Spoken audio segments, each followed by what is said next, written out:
That's me.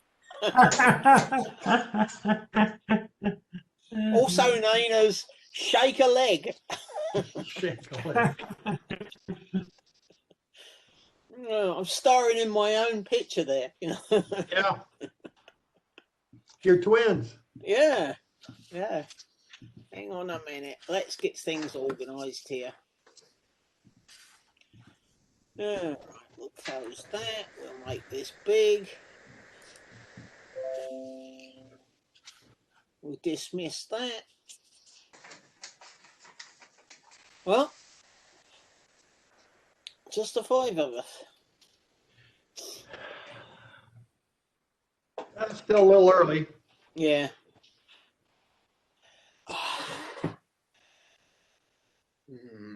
Well, how are the pals doing? Can you hear us? Yeah. I'm not. Yeah, I can hear you. Penny always has this muted, so it's not really much point in saying anything. We're unmuted now. Okay, great. Yeah. Can you hear my hat? Yes. Yes, it's a wild boar.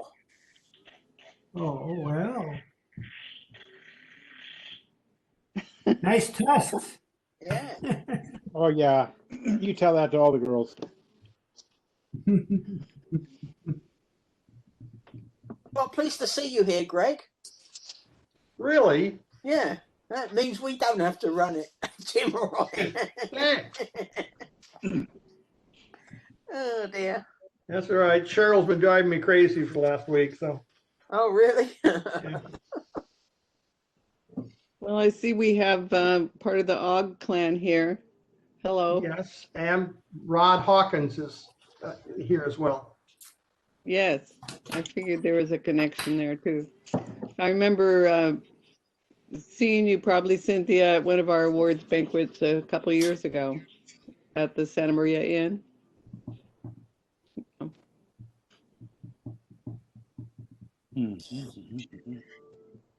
Yes, I helped judge on the pictures. Oh, So I good. used others' expert advice. So Have we all been aging in place? Definitely in place.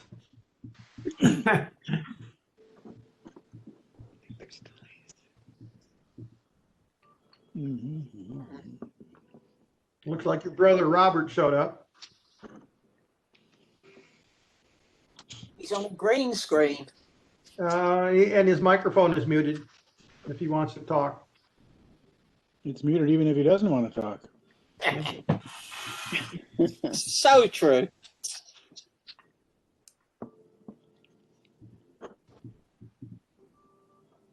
Okay, where's our president? Oh, that's okay. So what else is new for this 2021 for you guys?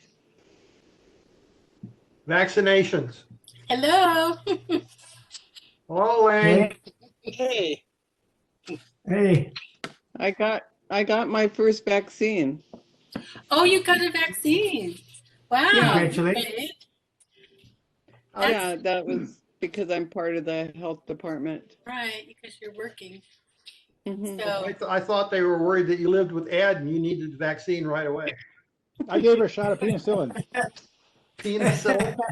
Okay. we've had quite the day, and Ron is just now walking in the door, and we haven't eaten dinner yet, so I'm going to mute myself and eat my dinner. We had homemade stew and it was really great. Well, you know what we did is we went out. It was a mistake because it was crazy, but I ordered Chinese food so we could, since we weren't having our normal banquet Chinese food, we decided to get takeout Chinese, and it took an hour to get it. But that's not even what Ron's problem was. He had another thing, so it's been a challenge to be ready on time. So if you don't mind, I don't want to eat in the microphone, so I'm going to mute. Oh, I see that Chuck's eyes have showed up again. Still in bed. yep. Chuck's always in bed. I'm always in bed. Well, I did find the link, Greg. only I three of just us. sent you an email if I didn't have it, but I do it. Pardon? I sent you an email saying I didn't have the link to the meeting, but I found it. Oh, yeah. Where did you find it?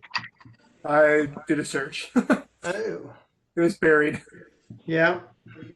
It went out a little early, really, didn't it? Well, that was the president's demand. Yes. There's my hat. Gets buried beneath about 100 emails. And it didn't come from me, it came from Messenger at WebEx. Yeah. So if you were looking for a message from me, you wouldn't find it. Probably Greg. not. Where is your hat? It's invisible. It's the wig he's wearing. And how about Dave? I can fix the problem. Mine's with Greg. Yeah, there you go. Yeah. Great. Dave, I thought that hairdo was your hat.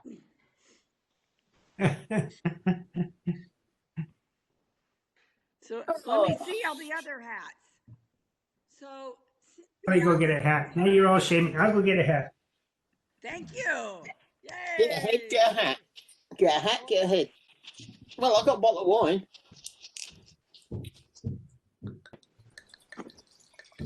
It's time to start drinking, I think. Not in Dubai, it's illegal. Ah, but all the Arabs, they come over here and go over to the UK so they can drink. Yeah.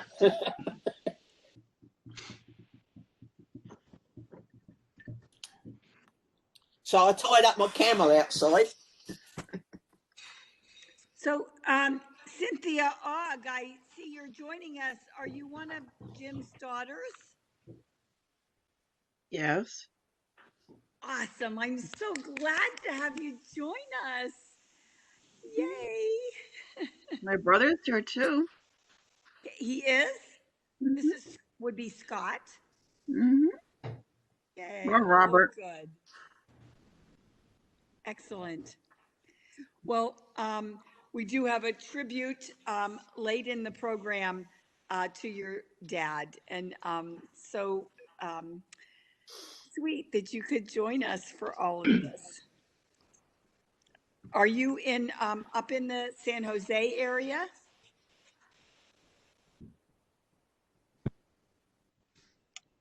Cynthia, are you in the San Jose area? Yes. Yes. Okay. We thought most of his family were up there. Oh, there's Hat. Oh, New hat. right. Nice. Penny, that is like the bomb. That's It's got a nice hat. Pumbaa. Yeah. Pumbaa from Disneyland. Way to go, Dave. Way to go, Dave. What exactly is that, Dave? Pardon? What kind of hat is that? This is a protective hat for chainsaw use and weed eaters and things like that, with ear protection and a face mask that comes down. And so it's really handy, but I thought it was pretty stupid looking. So I guess it qualifies. It's almost a COVID hat. Yes, right. Like a what? COVID. Oh yeah, basically, except it's a mesh. It's not plastic. It's a mesh, so it's open. Yeah. Cheryl, we always thought you were from another world, so Yeah. Yep. the alien hat's appropriate. Yeah. So a couple years ago, I did a race down in I don't know, it's sort of outside of Ventura. I don't know if any of you have ever been there, Space Rock area. The race is called Space Rock, but it's where they used to film all of the not Star Trek,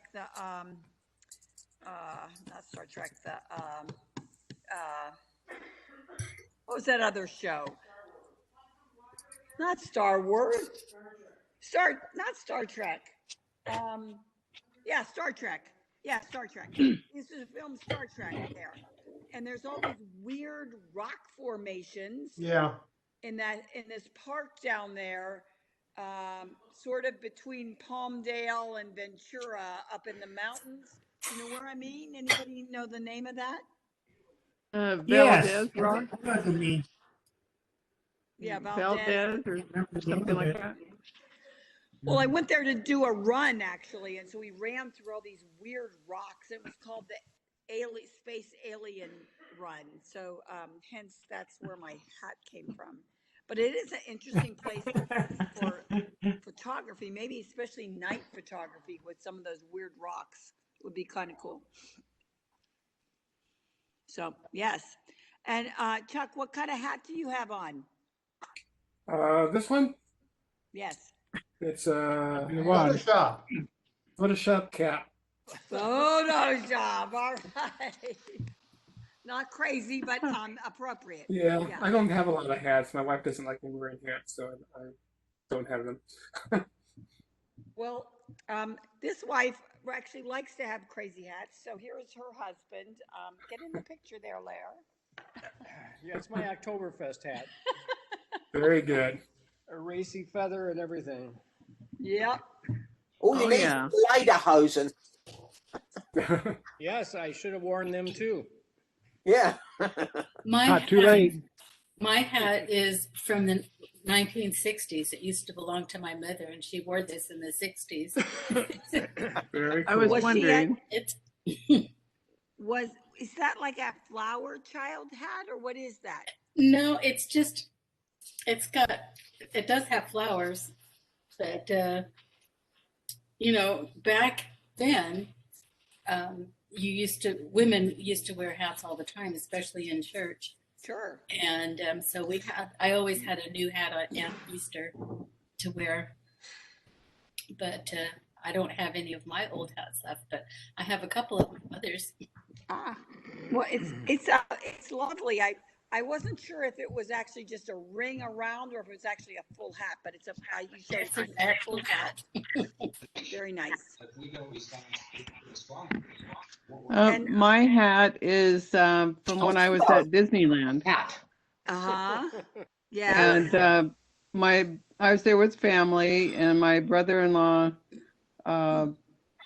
It was probably my 50th birthday. My brother-in-law says, I want to get you a hat for your birthday. But it was going to be a real hat. And he said, if I get you one, will you guarantee that you will wear it? And I foolishly said, sure. And he came with this Pumbaa. It's actually a hat. Yeah. And maybe Ed can help with the microphone because I'll turn him around a little bit. Could you hold the microphone up? I don't know. Is this it? Yeah. It's a farty hat. Oh my God. No. Oh boy. Yes. True love. That had to. That's why they wouldn't admit her to the PhD program for up there in It's a cowboy Berkeley. now. Jim the cowboy. That's right. And that was probably enough to cover you, Ed. But really, like, where is your hat? Well, this is my hat. I've been drinking out of it.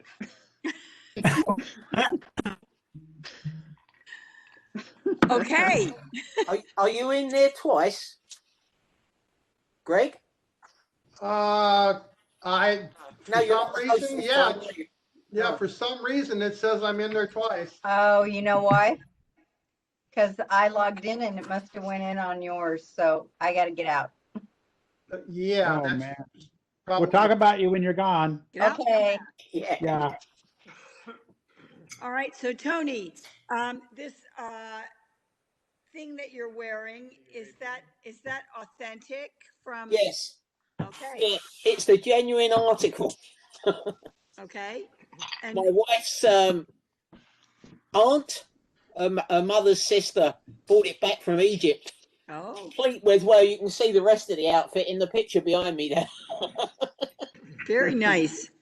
What are those things called? Those Oh, God.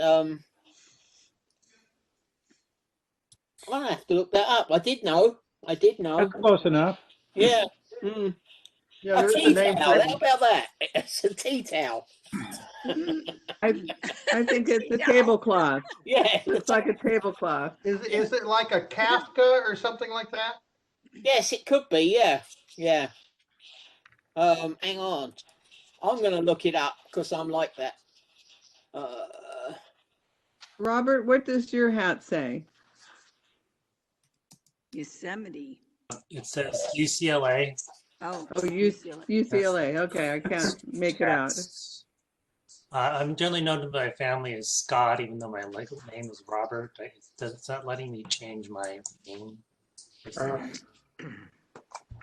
Okay. A kefia.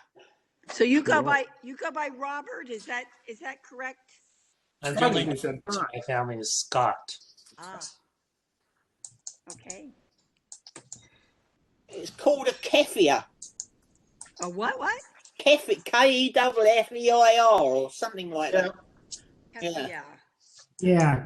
Yeah, right. KeffiYeh, also known in some areas as a hata. Uh-huh. Yeah, Or a tablecloth. yeah, or a tablecloth.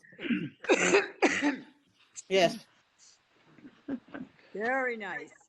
Okay. Okay, what happened to Rosie? She never came back. Rosie, come on back.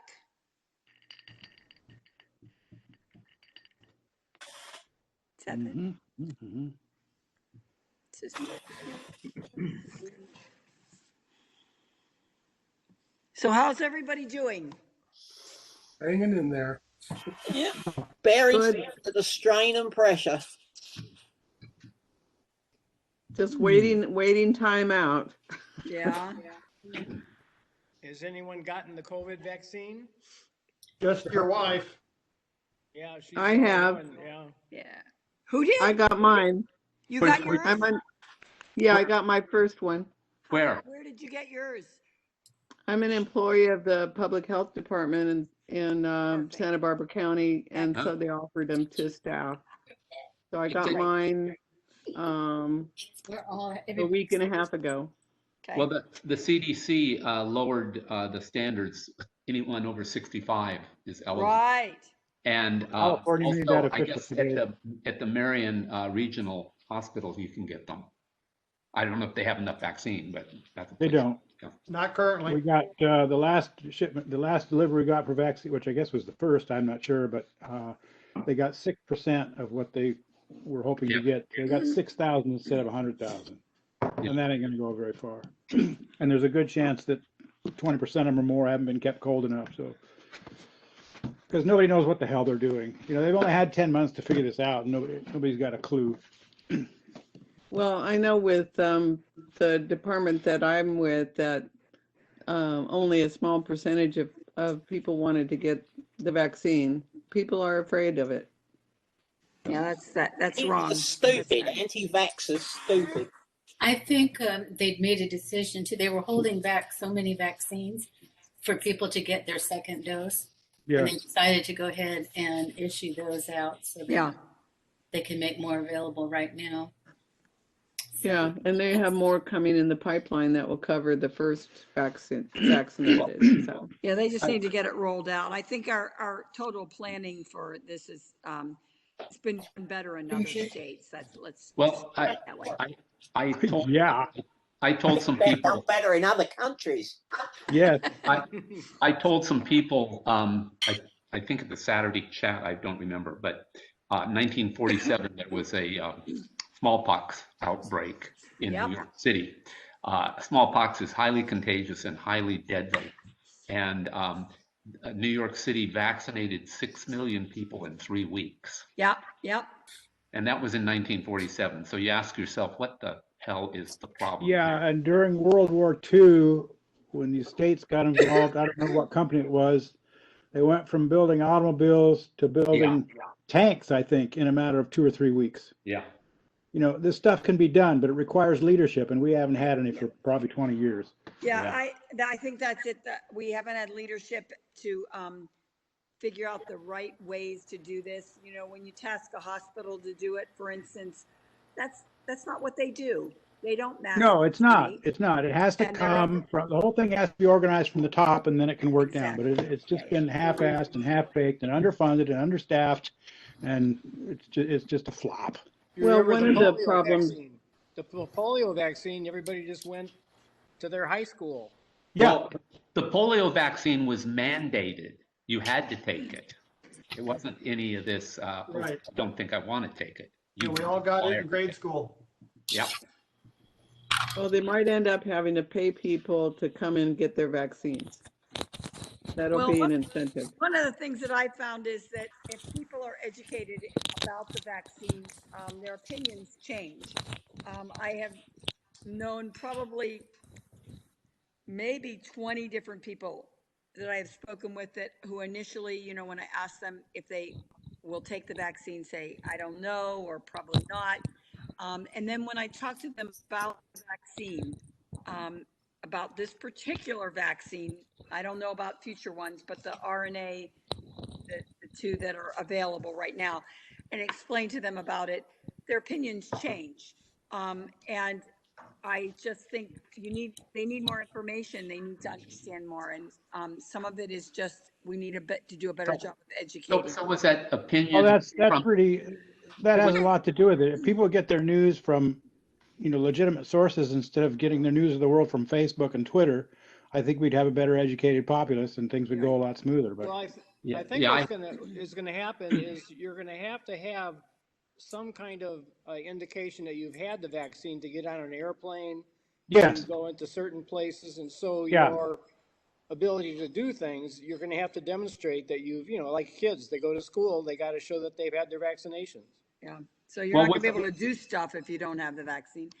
So were Anybody those, that so, you talk to who really is questioning it, you know, have them go to Anthony Fauci's 30-minute YouTube, where he explains the present vaccine and how it's been under development 10 years. It wasn't just like 1 month, or we started this in March. This is a vaccine that has been known how to do this for 10 years. Since the SARS. you're talking about the technology. You're talking Right, the technology, right. Yeah. And from that technology, they developed in 1 month, they had actually in April, they had a vaccine that was, After they had the genome. once So- they so- you know, so do these- use the process. And then the whole rest of the time, we've just been waiting for them to test it and do all these trials. But we've had this technology on how to do this vaccine. People, well, just, you know, warp speed, they just developed it overnight. No, this has been a vaccine that's been developed over 10 years. So do these people's opinions go from really stupid to just sort of stupid? Yeah, right, yeah, I have to. And this is even in well, that's my a big own jump in emergency itself. department. That'd be refreshing to see.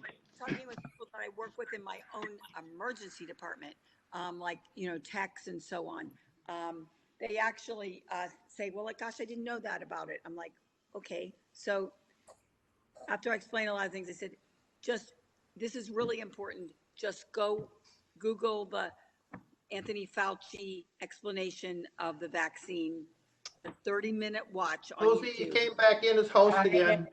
I know, I don't know why it's not letting me go. All right, bye again. Come back, Rosie. See you later, baby. Who scheduled it? You can't log in from the SMCC account. You've got to be in your own personal account. I know, I did. I went to I had to go through my Cisco, and it still went to yours. Well, Greg, why don't you send her a different link? Just for fun. It's not that. It's going, yeah, it's just doing it.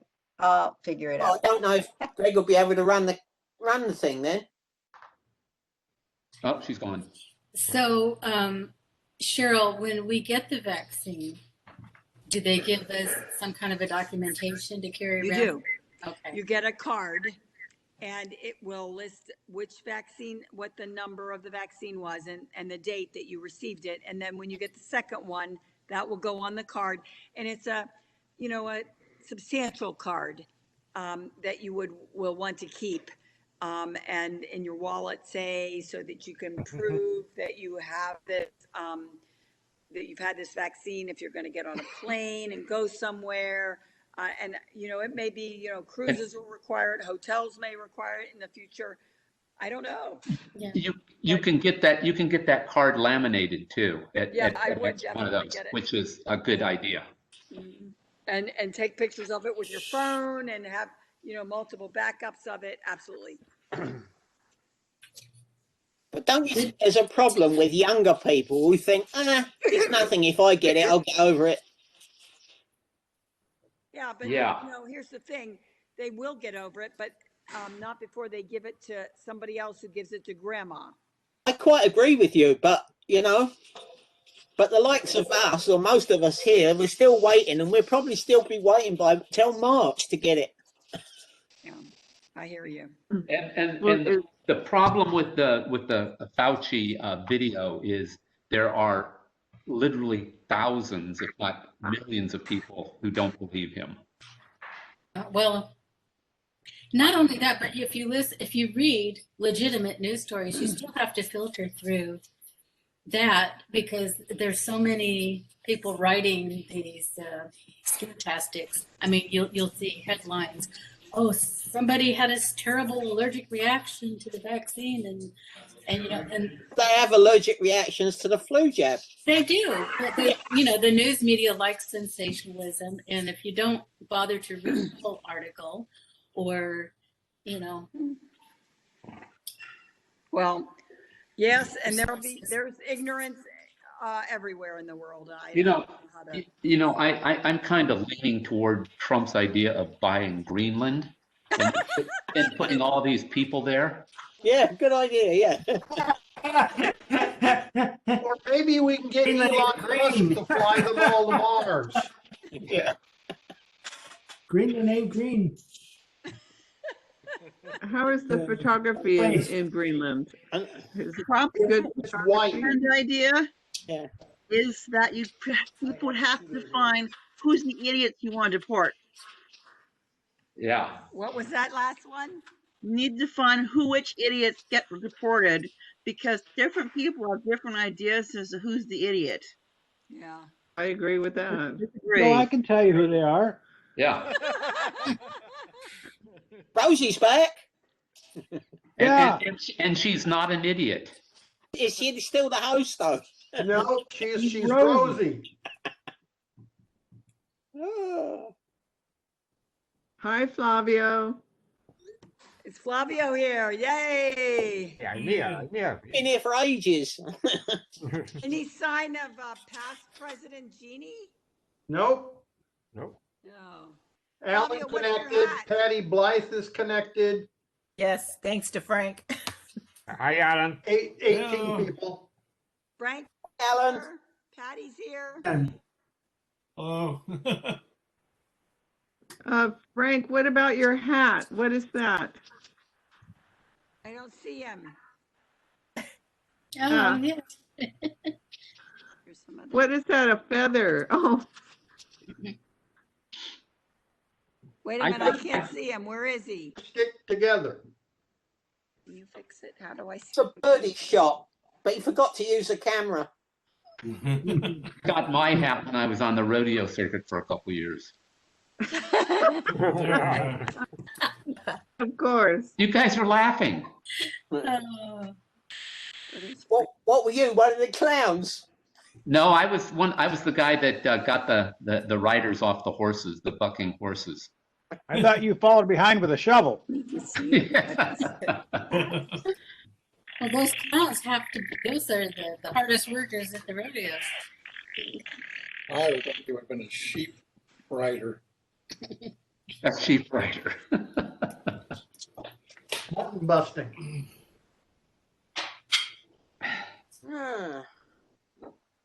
That must be a train hat. It is. It's a dining car hat. Green card. Cool. I didn't pay for it. It's crooked too. That's your head. That's true.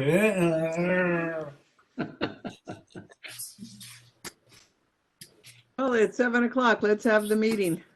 Yeah, let's get cracking. Your moderator is missing. I'm coming back. It looks like Jeannie Sparks and Bob. Oh, I don't want to. Bandwidth issues. So, Larry. Why don't we have video for these people? Roll call. I don't know. There they are. I think we have to re-sign in. Okay. We hear you, but we can't see you. There we go. Jeannie, we see. You can't see my hat. I better get rid of that background. And my Jeannie, the hat is black, on behind is black, so we don't see the good way your hat. Oh, now, yes, now it's better. Okay, I'm gonna get rid of the background. Yeah. Let's see. Let's see. Where's none? Here we go. Oh, it's still not good. I got dark in the background. No, that's beautiful. Oh, So- yes. This was my mom's hat. Yeah. What? Hi, Judy. What is your hat? Huh? What's that? What is your hat? I don't know what this thing is, but it's got a little netting around it. Oh, it's very cool. Yeah. It doesn't fit either. It makes a big old mark on my forehead. That from Jeannie. Do you know what year? Gosh, I don't know. She's had it. She had it forever. It was one of those things that after she passed away, I came across it. Hat used to be my mom's too. It's from the 60s. Oh, wow, that's. I have another one that's got netting on it too. Fun. We should bring hats back again. Yeah, I used to wear them when I was doing a social column. That was part of my getup. But I got tired of them after a while. Well, anymore, if you wear a hat, when you dress up, you feel like you're being, I don't Okay, know. it's time to start. Okay. So I think We have the we'll, Deckers back. start our meeting shortly here. We'd just like to make sure that I don't have a list of where. Let me see all the participants who's here. Bonnie, yes. Hi, Bonnie. Cynthia, hi.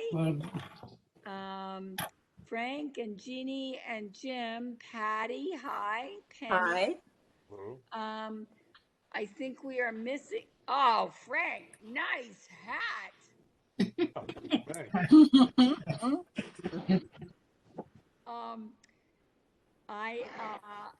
I think we're missing like Janine and Scott. I don't know if they're hoping they're joining. Just to meet. We are missing, was hoping Sharon could get on the meeting and I made. Sharon is listed as connected. Sharon is signed in. Sharon's here? I Yeah. don't see her name. With no video. No video. Okay, all right. Hi, Sharon. And Bob Malik, it looks like. If you have Sharon, if you have something that says, start video, start it up so we can see you. If not, just hang in there with us. Yeah, Patty and Bob M and Cynthia do not have video either, so they need to Okay. turn it on if they have it.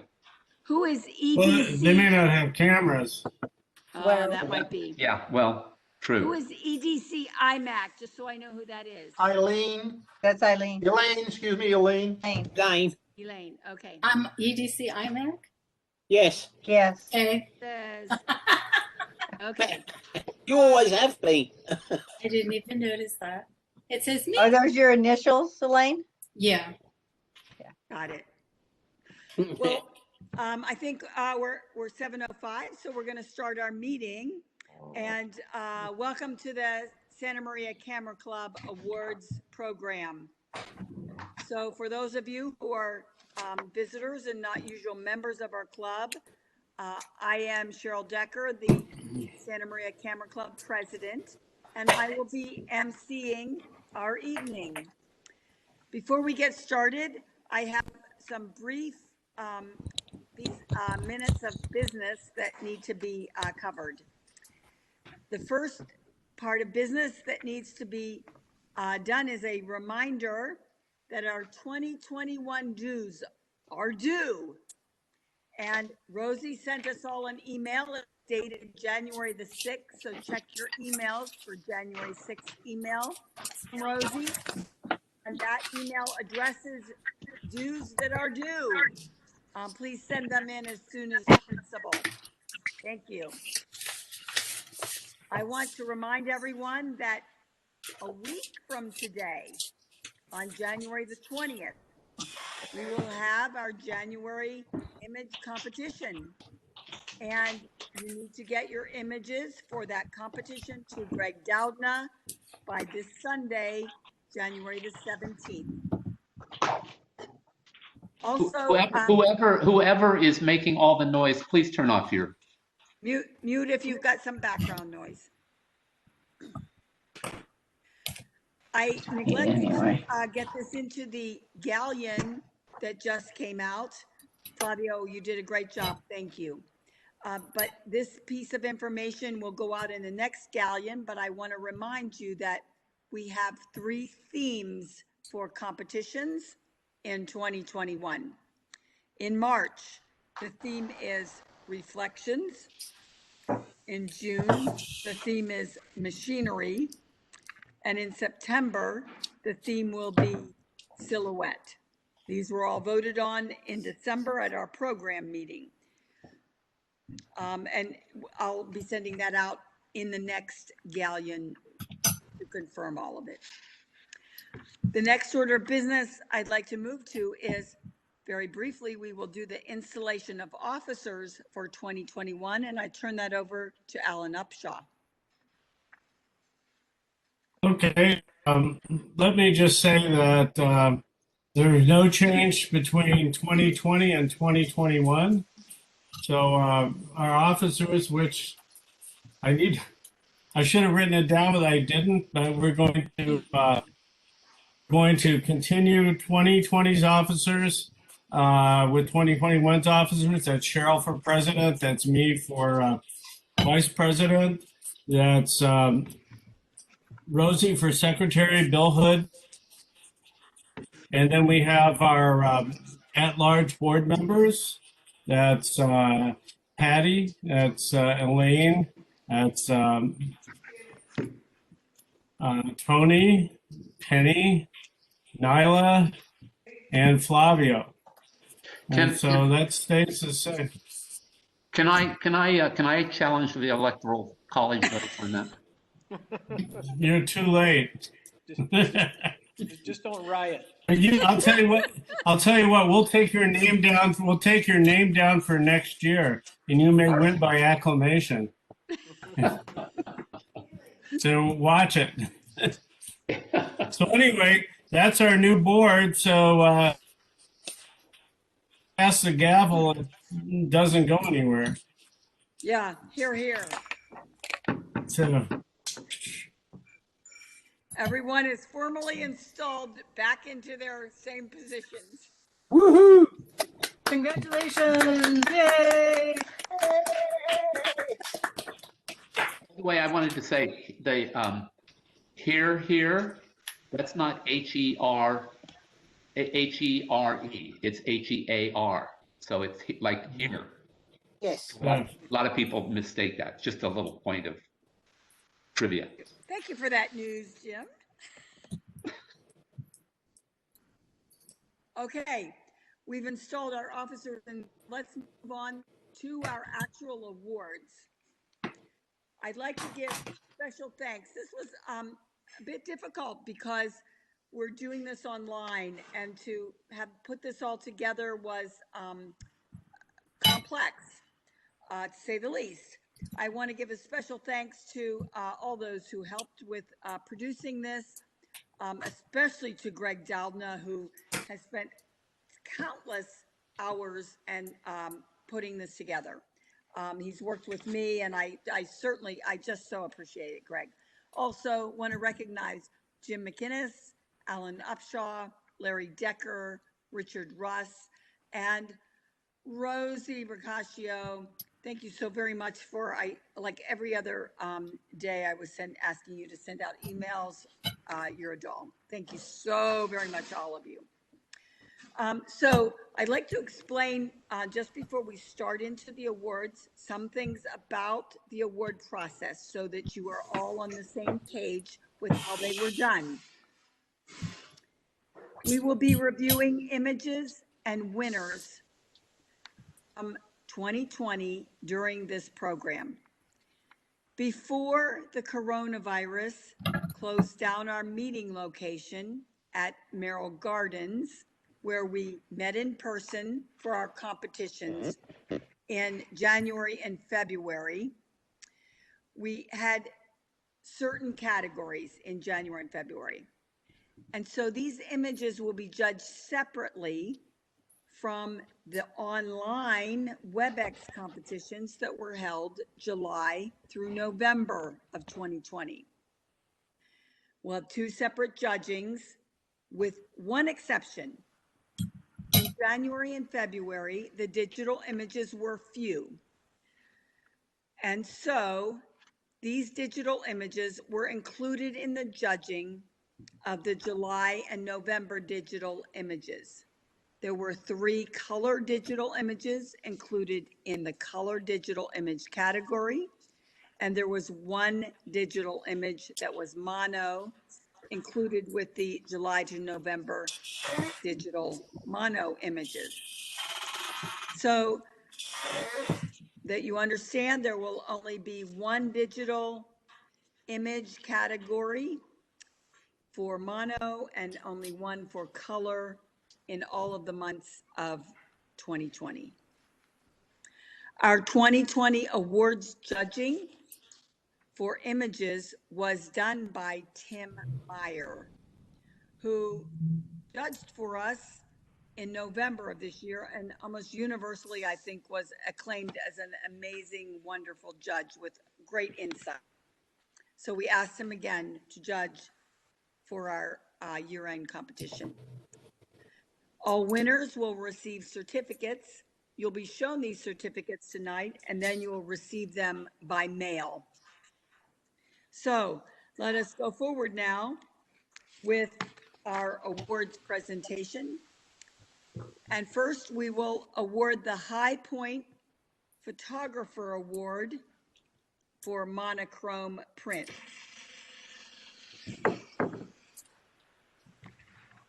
And battery 100%. Connect to that winner is Jim McInnes. Hey, cool. Award. Congratulations, Jim. Thanks. Next, we will go to the top 3 monochrome prints. And this was for the time period of January to February, where we only selected 3. And those 3 were selected by Tim Meyer, and the images are Addiction by Scott Clark, Sailing Off of La Jolla, Janine Bagnuda, Windows User at the Apple Store in New York, Jim McInnes,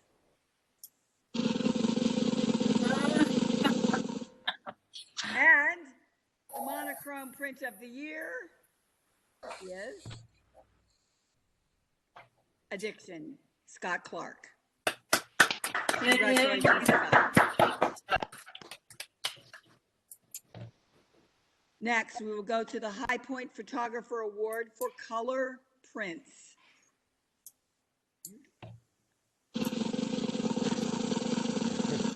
The High Point Award for color prints goes to Janine Bagnuda.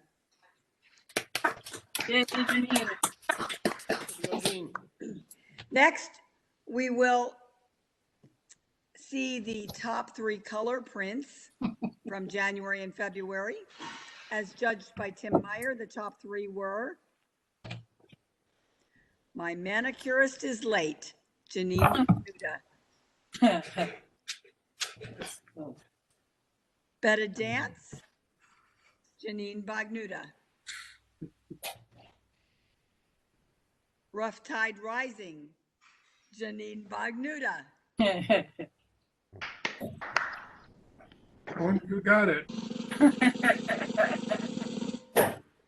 I think Janine won, but she won for Oh, My like really? Manicurist is Late.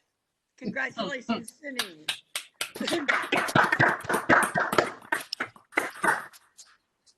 Next, the High Point Photography Award for Small Prints. Well, we got a drum roll. Come on.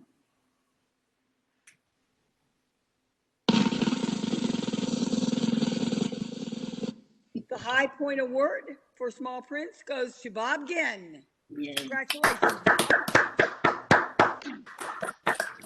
Now, the 3 judged best prints in the category of small prints are Catch, Janine Bagnuta. Bad to the Bone, Scott Clark. Dahlia in Black and White, Elaine Calvert. And the small print of the year,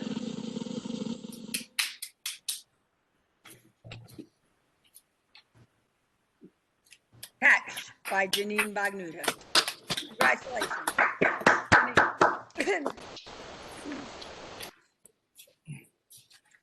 Next category,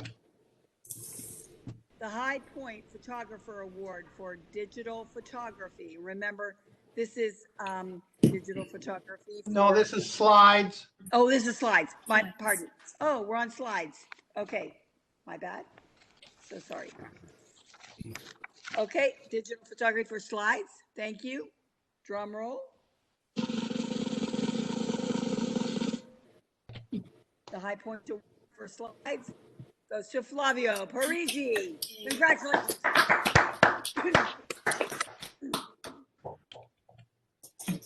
And the top 3 slides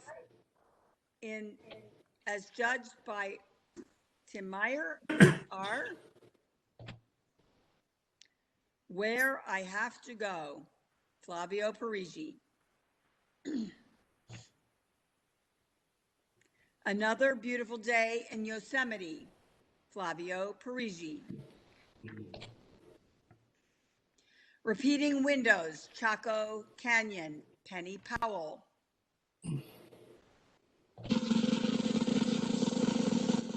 And the winner slide of the year is Where I Have to Go, Flavio Parisi. Congratulations.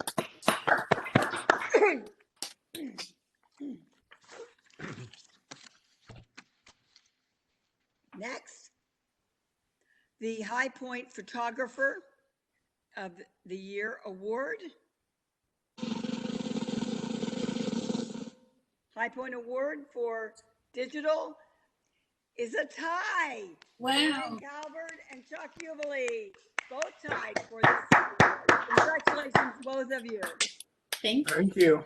Thank you. Wow. Now we'll move to, we did the top 10 images from July to November as selected by our judge, Tim Meyer. And those images are, we will see them now. Lavender by Frank Trump. Backlit Butterfly, Frank Trump. Elk in a Hurry, Nyla James. Feel the Power, Kenny Sparks. Field of Tulips, Elaine Calvert. A Horse with No Name, Cheryl Decker.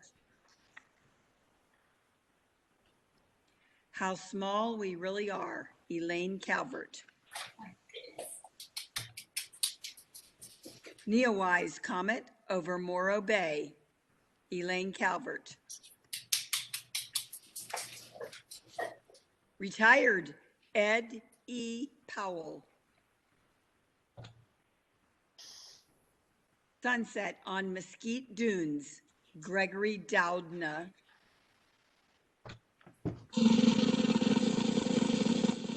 And the 2020 image of the year from these 10 is lavender. Frank Wow. Trump. Congratulations. That was a surprise. Very nice. Nice. Thank you. And now we will announce the High Point Photographer Award for Digital Monochrome. Jim McInnes. Yay. Great job.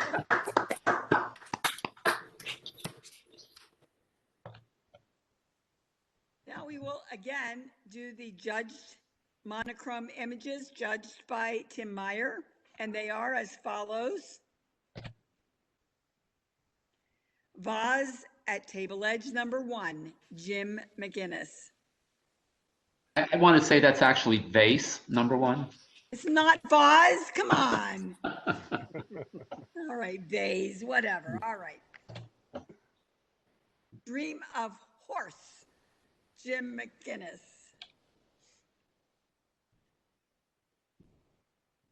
Harry and Bob, Nyla James. Horse Soldiers on Patrol, Penny Powell. Tour Eiffel, Jim McInnes.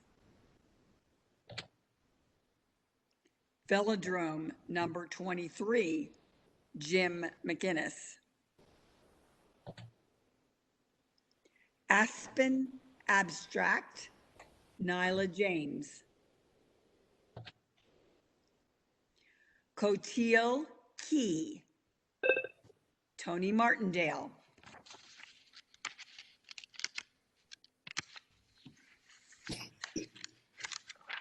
Mobius Arch, Larry Decker.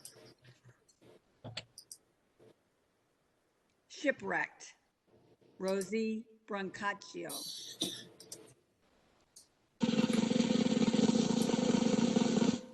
And our 2020 Image of the Year digital monochrome is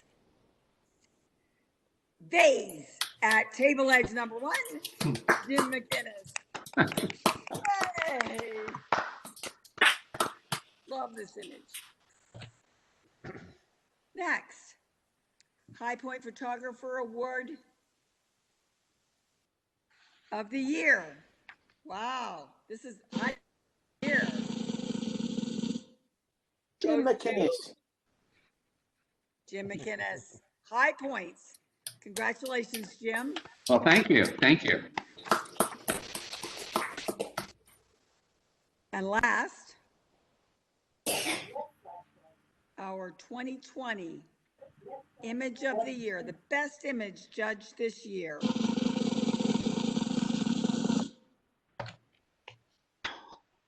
Vase at table edge number 1, Jim McInnes. Congratulations again. Well, thanks again. So we've completed all of our image awards, and I want to move forward now to our Shepherd Award, and Alan Upshaw will make this award. Okay, I'm doing this on behalf of the president, and I agree this is a well-deserved award. Last year, so I have the statuette. The previous winner was Penny. This is descended from the Heidi Award, which we gave out for years, and many of the club members were members of that. I think it's still sitting in the closet at Merrill Gardens. But I have the Shepherd Award. Dr. Shepherd was a longtime member of the club. He is responsible for why we were able to meet at at Merrill Gardens without paying anything because I guess he used to own the place. So we're honoring him, and we're going to honor a club member who has assisted the president and the club with outstanding service. So this year's winner will be Gregory Dogna. And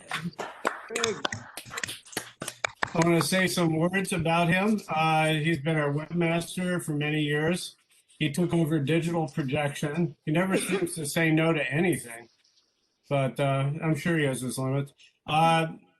Anyway, he took over the lead with the help of other people, including Tony and Jim and some other, to figure out what do we do now that we have these COVID restrictions. And in doing so, actually saved our club and brought it into the new era. And so I will just say that he's always available.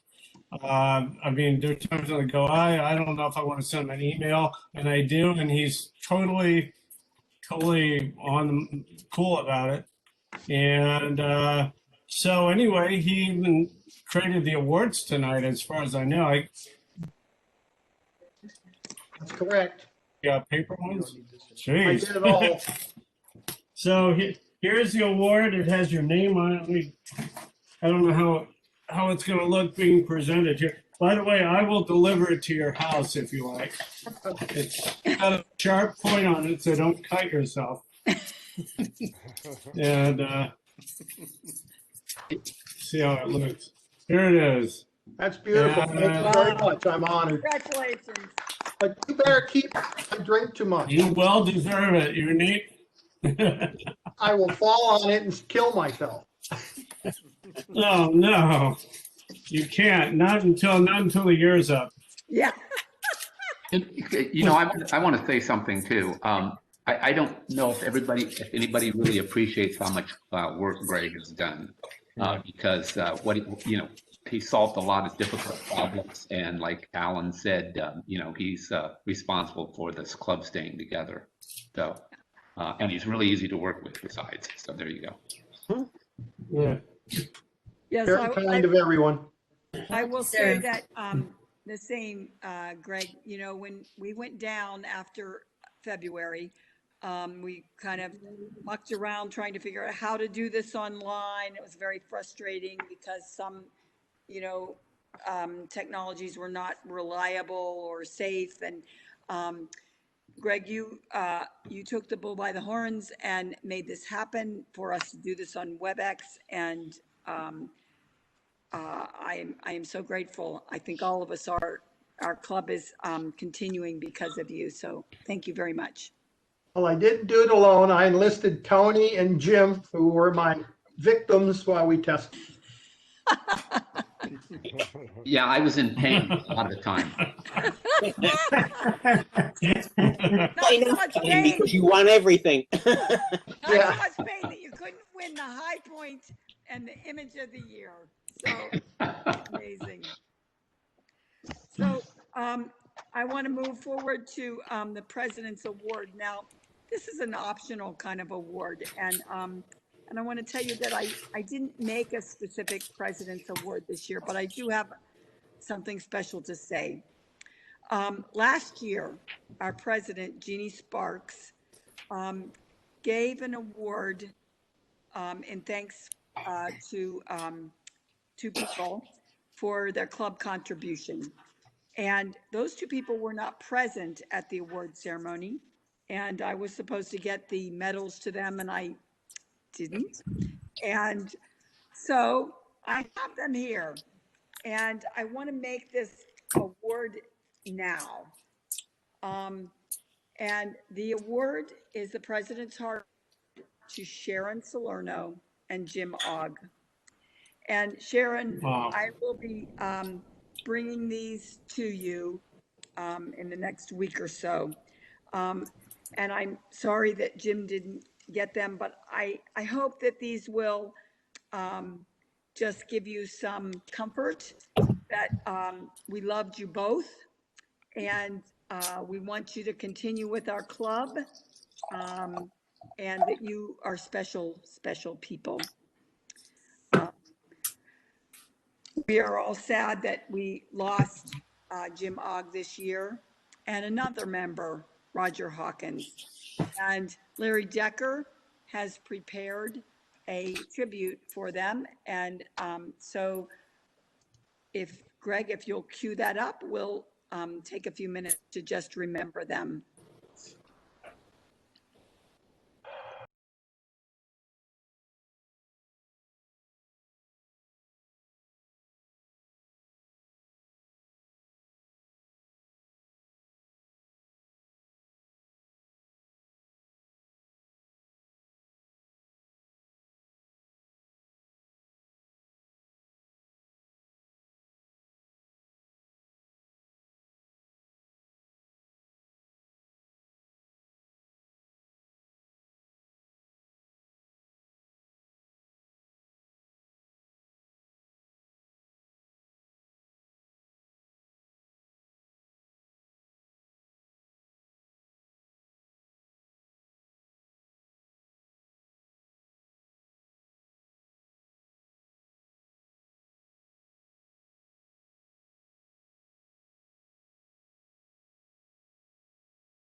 Wow.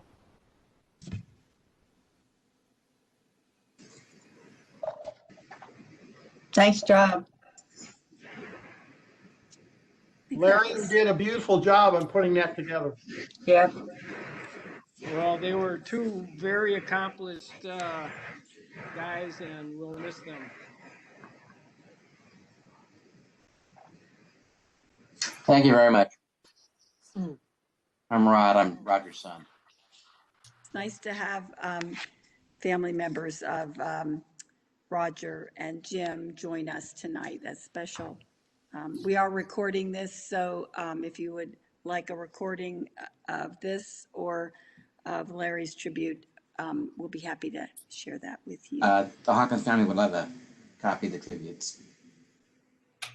Sure. So at this point, I'd like to move on to our, we have a presentation on a video about a celebrated photographer. Jim McInnes is going to share with us, and following that, Jim, you will be discussing our 2020 book competition results. So All right, let me see here if I can over to you. get this thing I'm going to going. take my leave now. Thank you very much for inviting me. Thank you. Thank you for joining us. Thank you, Rod. Thank you. Okay, so what I'm going to do here is show a video about a photographer named Fan Ho. He's Chinese, or he was Chinese. He died in 2016, and he was born in Shanghai. And from 1956 on, about 2 decades, he won some 280 awards from the international exhibitions and worldwide competitions. So let's see if I can get this going. Here,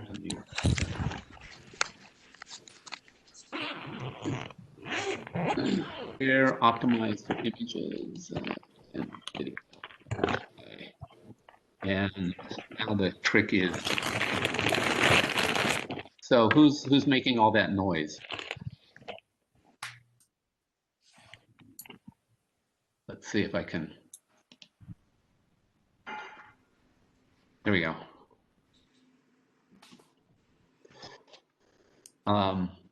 Okay, so now the video is a talk by a guy who's talking about his work, and so just listen. And I'm going to interrupt this one time for one of the images. Let's. Today we're going to be doing a photo lit episode on quite possibly one of the most requested photographers I've had to date with this show. And we're going to be looking at the work of Fan Ho, or Ho Fan, depending on which part of the world you're from. And Fan Ho is quite possibly one of the greatest photographers to come out of China. And he is an absolutely wonderful street photographer who did a huge body of work in the 1950s, 1960s. He's still alive today. So kick back, get ready, and welcome back to another episode of The Art of Photography. Today we're covering a brilliant photographer. Fan Ho is one of my favorites. We've never done a show on him, and there's been no particular reason why. We just haven't gotten to him yet. And he is a guy who comes up a lot as a request. There are a lot of people who wanted to do a deep dive into his work and kind of analyze a lot of his images and see what his offerings to the oeuvre of photography have been. And so I'm really excited to share this with you today. So I think the best thing to do is let's go ahead and look at some images. Born in Shanghai in 1937, Fan Ho received a Rolleiflex camera from his father at a very early age. He quickly learned how to make prints using the family bathtub, and during the 1950s and 1960s, he went on to amass a large body of work chronicling the street life of Hong Kong. In the 1960s, he went on to develop a second career as an acclaimed Hong Kong film director, in addition to his award-winning achievements documenting the city. Today, he is regarded as one of the premier photographers of his generation, as well as one of the finest artists China has to offer.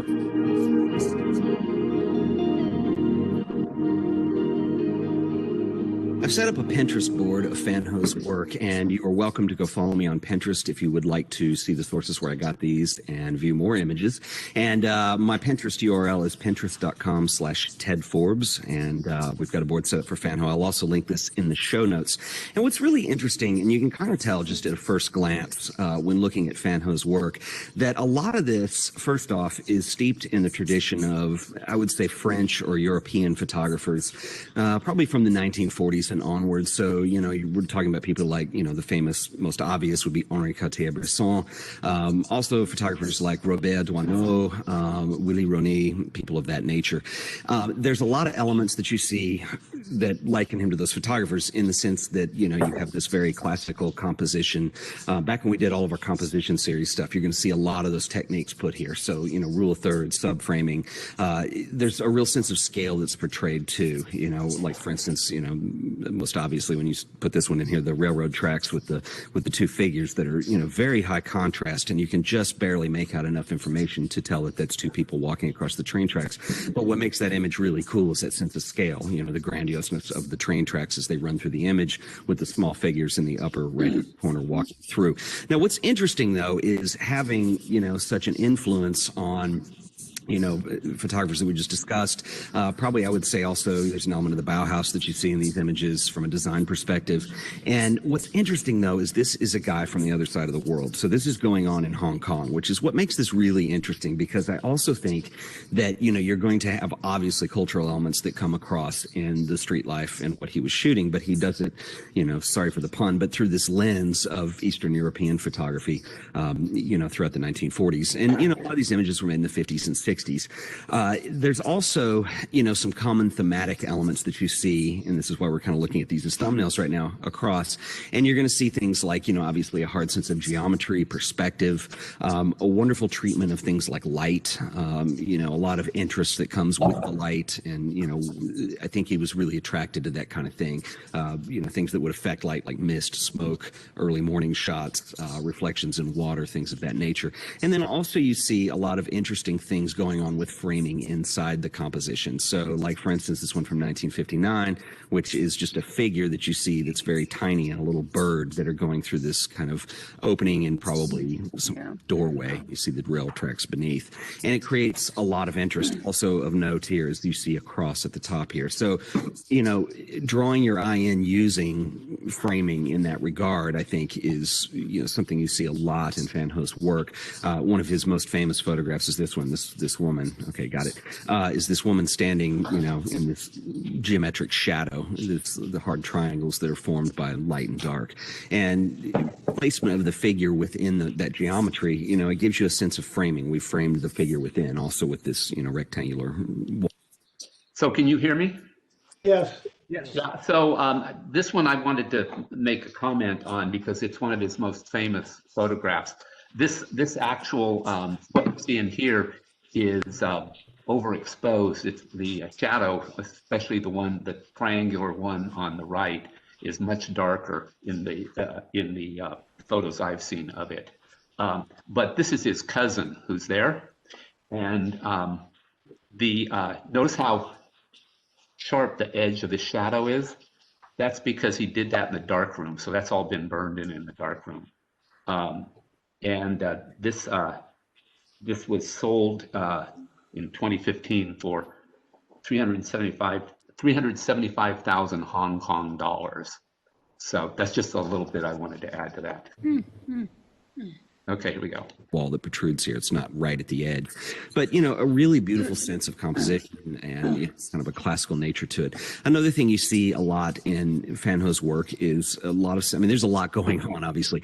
You see him bringing in these organic elements. So, this is a high key photograph, which is another thing he did a lot of, but, this elements of nature that you see, the man on the boat that's rowing In the background, you see just barely the mountains coming through, and kind of a white mist is what he creates. There's a couple birds and then this tree that takes up the greater sense of the composition. And you see that a lot. Here's mixing some of those elements. And sorry, these don't exactly fit on the screen, but, this organic quality, it's almost like a pattern, like something you'd see in textiles or something of that nature. The subframing of the bird into the top of the composition, and then the guy on the boat in the bottom. And there's a lot going on, a lot he liked to play with those elements. And, in these high key works, we're basically, it's pushing black and white film to the point of overexposure. So you start losing a lot of the textures and definition. But what's interesting, and, photographers that do this to a great deal of success, you're losing elements, but what you're doing is you're drawing attention to and revealing the important elements that are going to make up a composition. If there was more detail here, it would be a little more along the lines of a snapshot of something of that nature. But what we've done is, or what he's done here, is to key that out to an extreme. And so, you really lose a lot of the water. It's simply implied. You do see this, I think, a lot in painting. This is a common technique that people do, where essentially you're removing non-essential elements to the composition and revealing only what's important. It's kind of a minimal trait or a minimal quality to that. Sometimes also in the street photographs too, you see a sense of geometry. For instance, this guy walking by, the placement of figures within this image, and the obvious thing being this triangle that's informed by his legs that are moving. It's kind of echoed a little bit in the staircase in the back. He did a lot with staircase walkways. Another one with, people descending and ascending the staircase. Well, actually just descending the staircase, but this wonderful sense of light that you have at the top of the composition. And then also this is mirrored in the bottom with the shadows.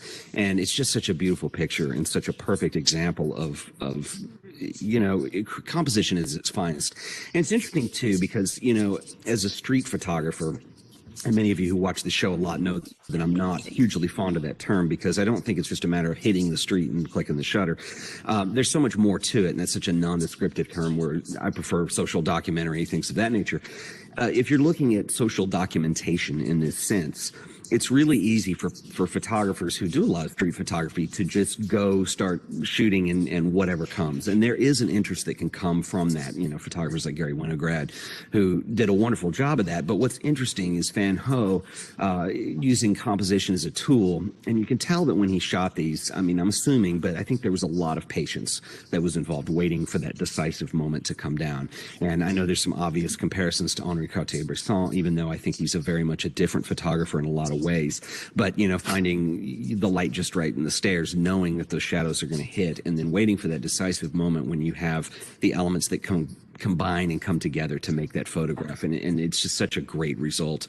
Another one of my favorites is this beautiful use of kind of several things we've talked about: geometry, light, and subframing, where you have framed into the image via this pole that descends, and then also the way kind of this building that looks kind of like, in a state of disarray, or it's crumbling. But you see this figure on the boat that's kind of framed in by all of that, and the way the light comes down on top of him, it makes such a lush and beautiful photo.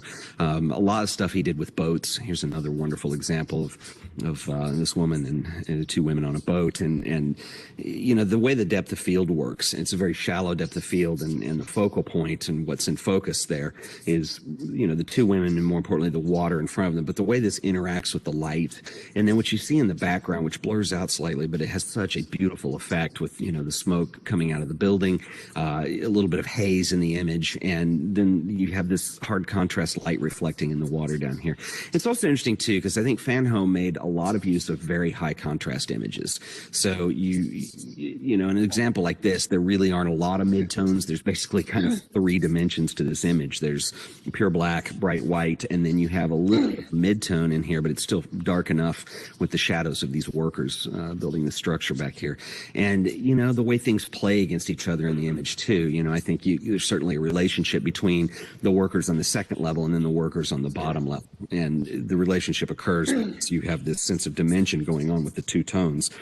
And, when you work a lot with high key photography or very high contrast photography, sometimes it's really difficult to pull a lot of interest out of that, because you lose so much of those midtones.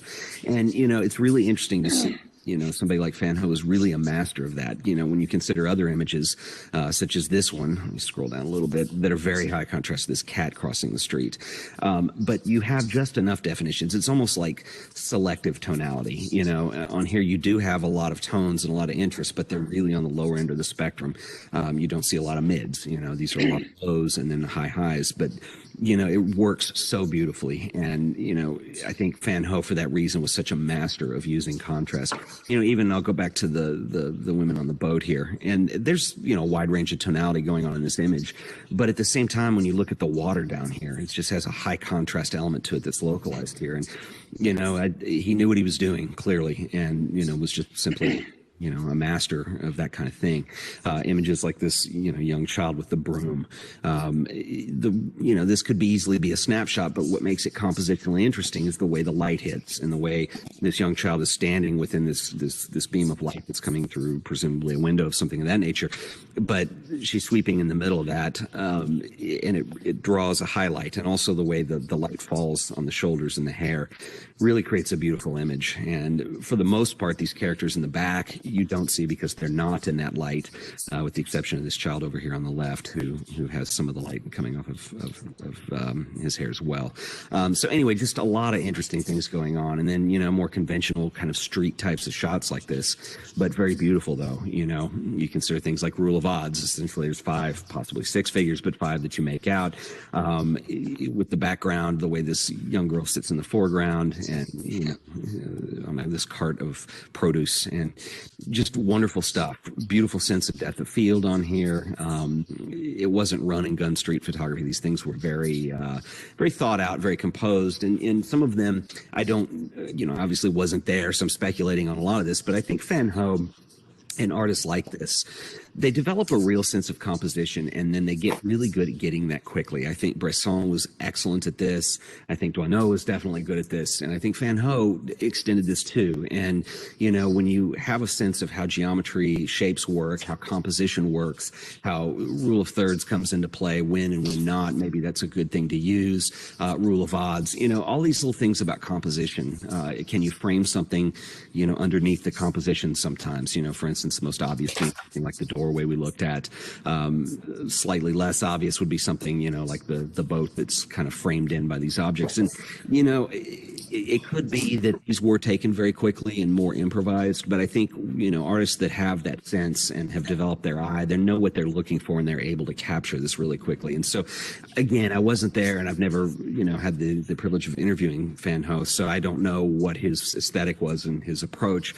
But, what a fine photographer. And, as I mentioned earlier, this has been a very much requested episode for a long time. And Fan Ho is still living. I don't think he shoots much anymore. I think he's developed, I don't know what kinds, but some health issues to where he really doesn't. And I know he spends a lot of time working on his back catalog. But, I would love to have an opportunity to get up close and personal with a guy like that and be able to talk to him about photography as he's still alive. If you're interested in knowing more, I can recommend a couple links, and I'll link these up in the show notes as well.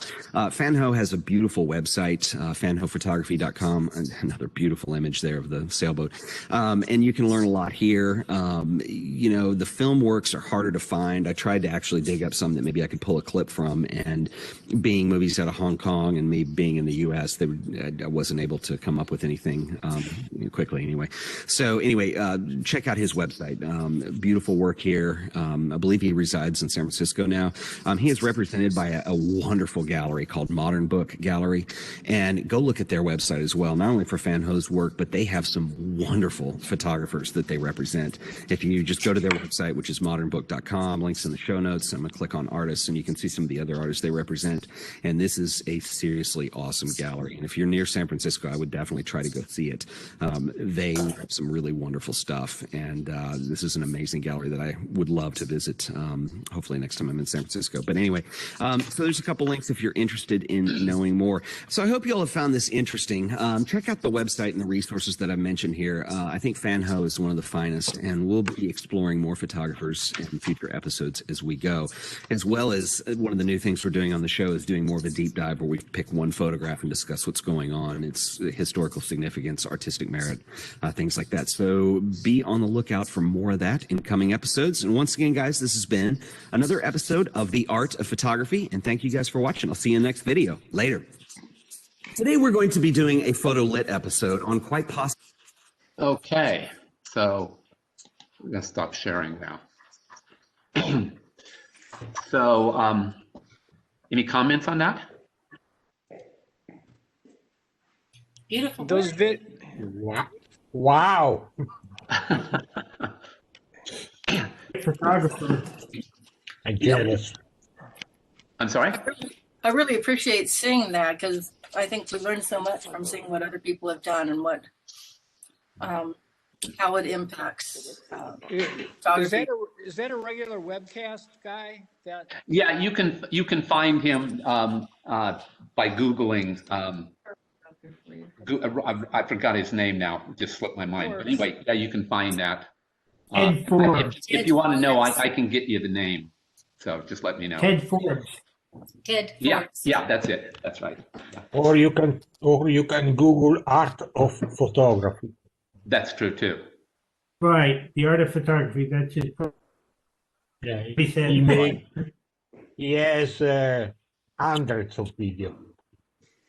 Yeah, technical and about photography. So it's a very good guy. Yeah, yeah, he has a number of videos on it. As you know, I see a lot of photos and do a lot of research, that type of thing, and I think it is important that we look at other people's work because you can learn so much from it, you know, and you'll learn so much more from it, I think, than listening to judges in the camera club. Because they have a certain, they've got rules and things that they have to consider and all that kind of stuff. And when you start looking at some these top-rated photographers, you'll find out what's important, what's not important. So typically not the rule. I'm sorry?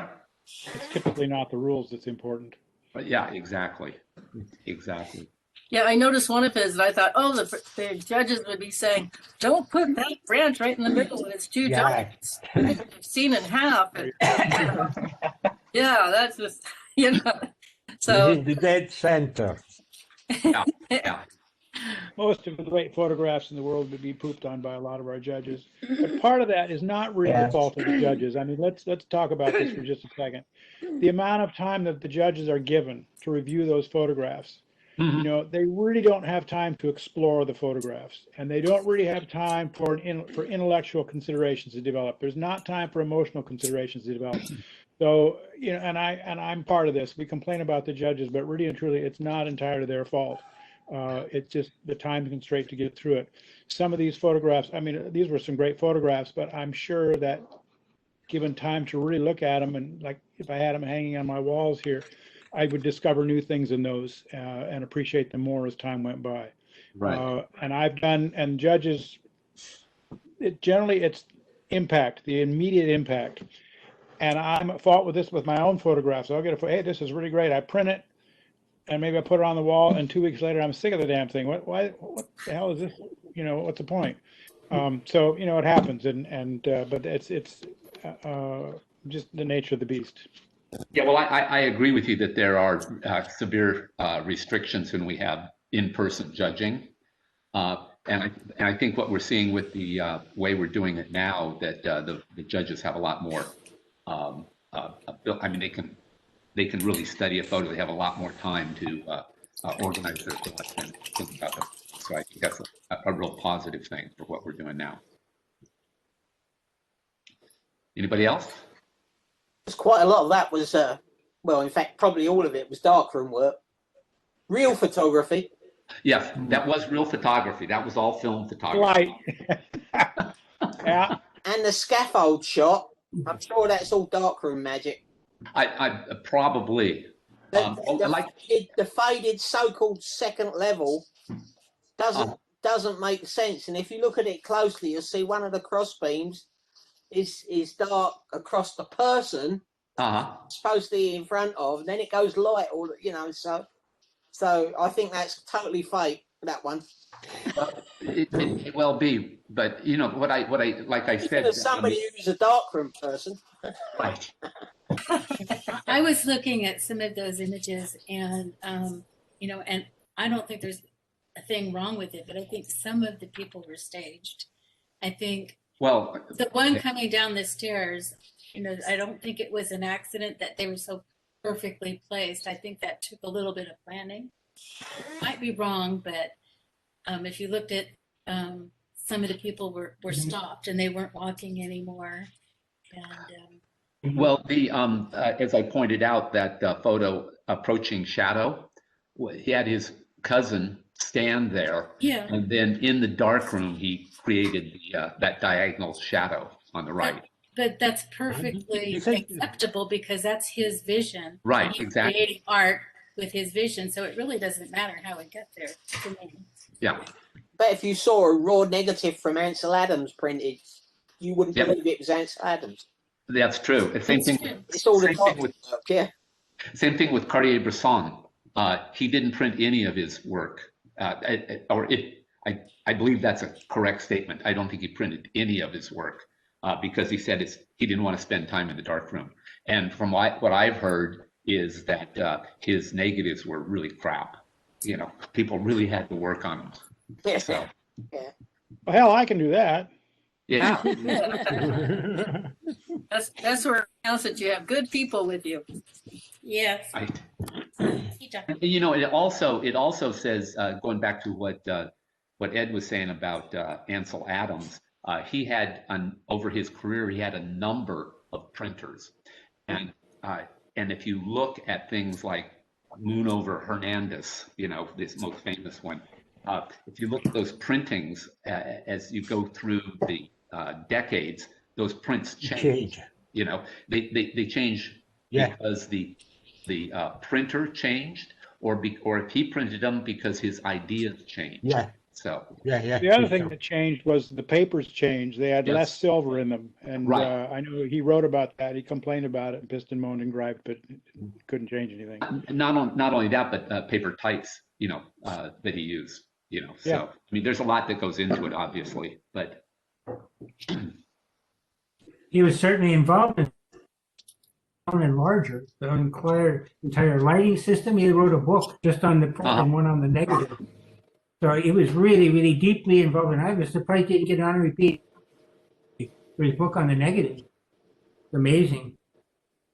Yeah, well, he's definitely a master. He had a 4th grade education. A 4th grade education? Is that what you say? Ansel Adams. It was a real good 4th grade teacher.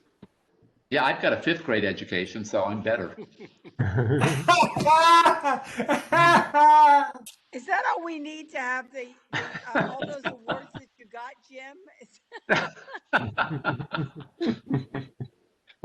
Well, I won't go there. Okay, so if there aren't any other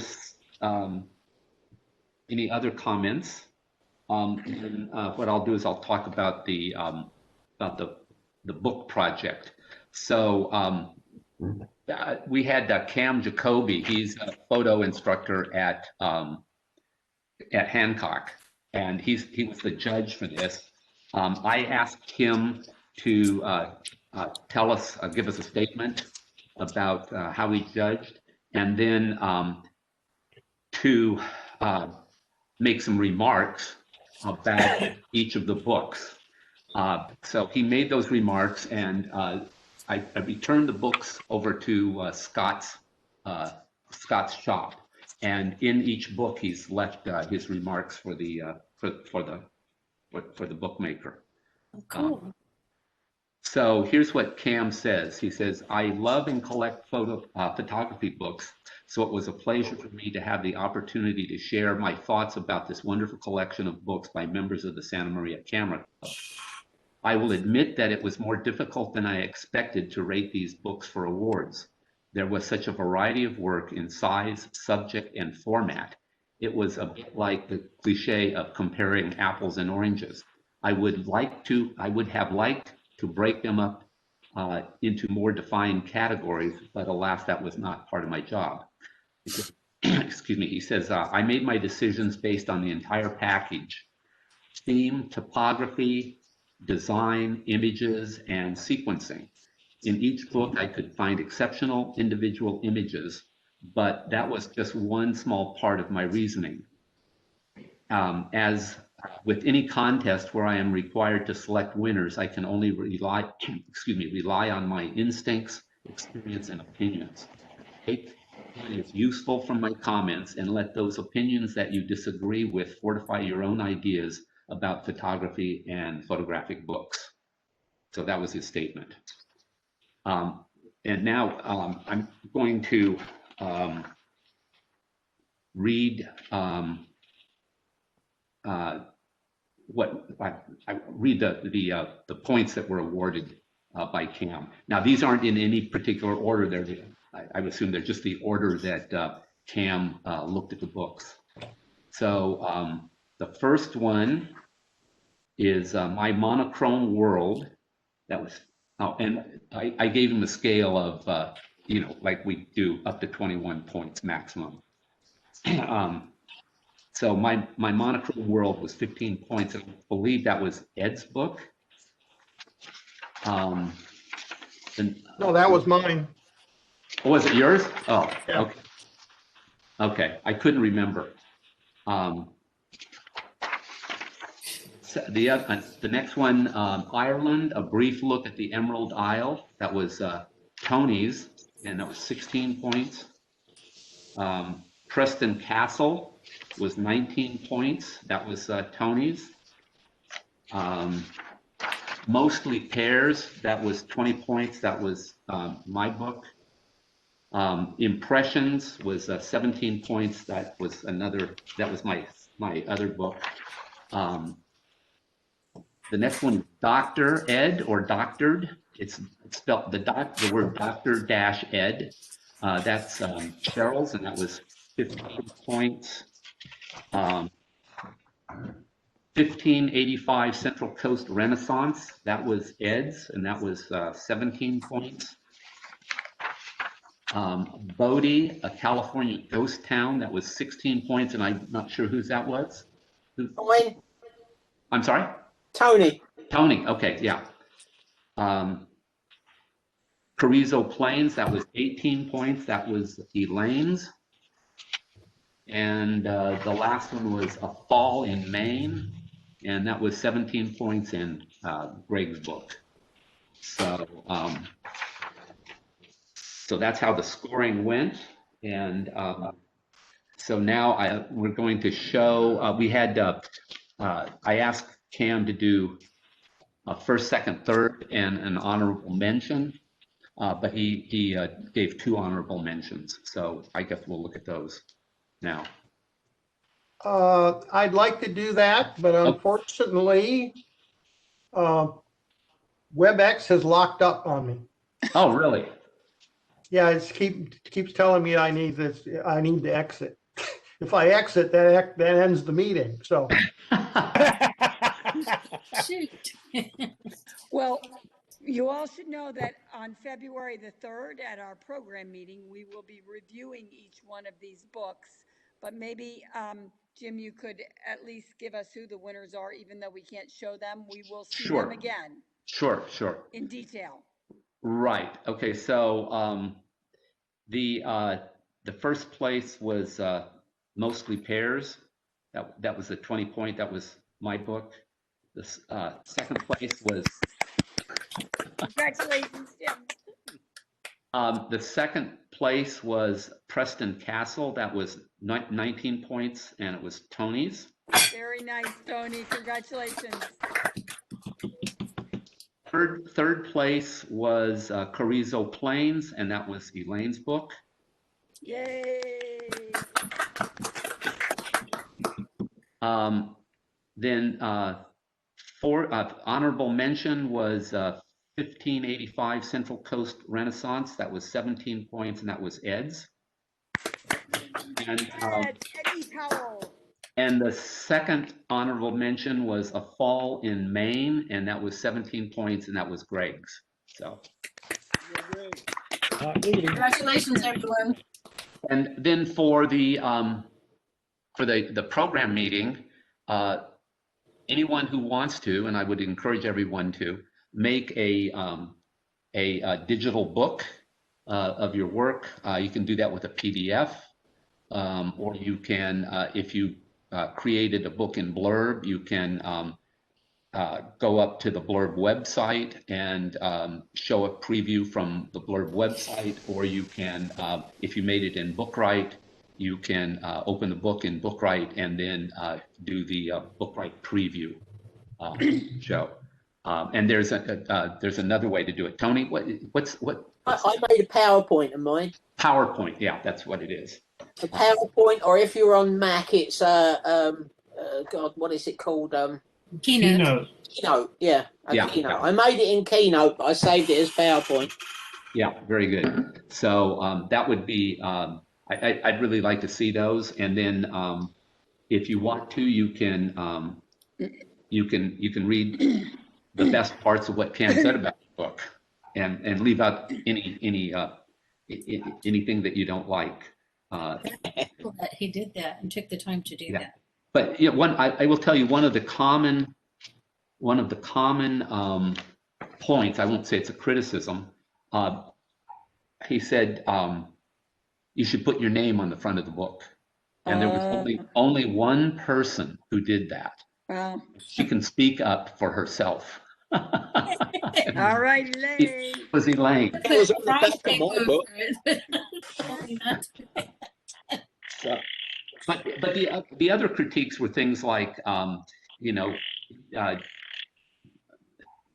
use your typeface or your typography wasn't appropriate for the book, or it overpowered the book, and some minor things like that. But everybody he had some really nice comments about everybody. Those kind of tips are really helpful because none of us are, not experienced in bookmaking, I don't think. So all those tips really help. I seem to be back, Jim. Oh, good. Oh, okay. So then we get to do this. Yeah, I hope so. Let me get to where we need to be. Okay. I had to get out and reconnect to the meeting. Okay. Okay. Here's the first book. Yeah. Sleep Pairs. Oh, you got the names on it. Everything. Great. Yeah. Sleep Pairs. Oh, yeah. It's a nice certificate. Yeah, it turned out nice. Good, Greg. Thank you for doing those. That's great. You're welcome. Somebody had to do it. Well, they wouldn't have been as good if I did them, that's for sure. Well, because I was going to host it, I figured I might have to have all these things. I just set up a model and filled it in. So yeah, this is a great cover, I think. Yes, it is. Thank you.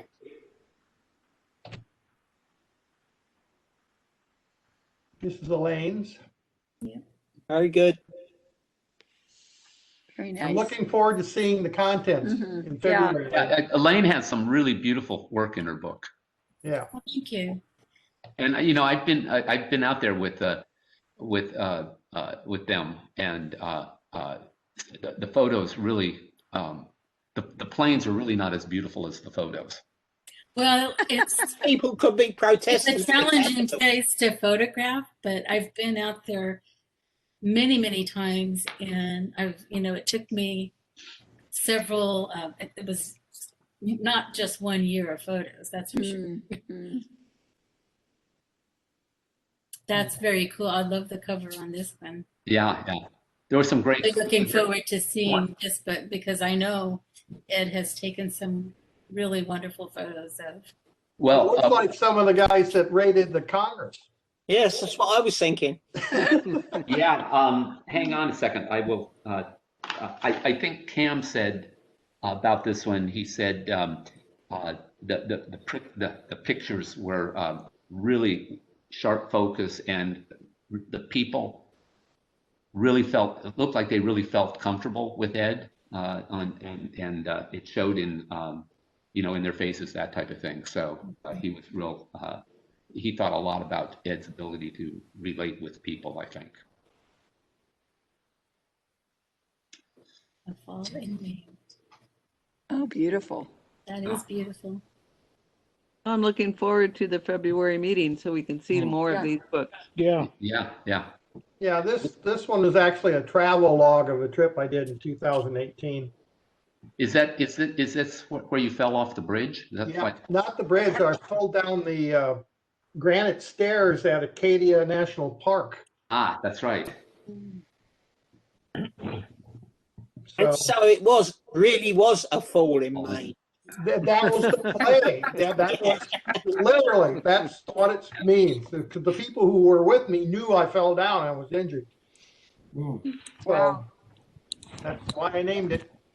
It would be very nice. All right. Well, folks, we're coming down to the end of our meeting, but before we depart, we have one last award, and that is the Crazy Hat Award.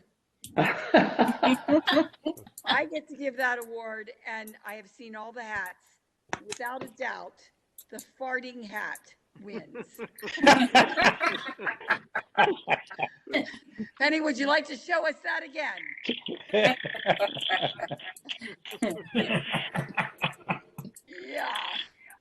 Yeah. So, you will be receiving a gift certificate for $25 Oh, right. to Francis. Is it going to say farting hat on it? Look for that in Welcome. the mail. Thank you. You have to wear the hat at the meal. Thank you so much. Well, I will draw us to a close, but if we're able to stay on longer to discuss images that won awards or were in the categories, I think, are we able to stay on longer? Yes, you can. I brought up the slideshow where we stepped through all the awarded images for the year. And so we can talk over it. Stop that if we have a discussion over a particular image. I like this one of Nyla's for an abstract.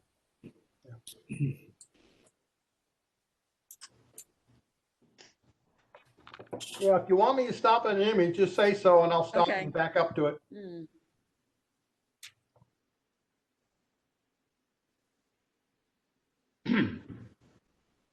This is Rosie's, I think. Yeah, this is Rose. That's beautiful. I love that one. Janine. Thank you. Wow. This is kind of cool. Very, very cool, strong graphics. Interesting. I'm amazed at the clarity of this image. Yeah. So cool that she got that. It was actually just a photo of that rock, and she put it in there, you think? Well, it kind of looked like the bird was throwing up to me. That's pretty dramatic with the shadows. Very nice. And this one's just kind of weird. Yeah. Yeah. Well, Jim has a lot of those. Who's the photographer? That ought to give you. It's weird in a good way.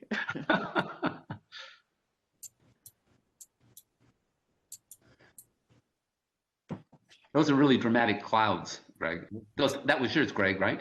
Yeah. Yeah. Slide painting. That was good.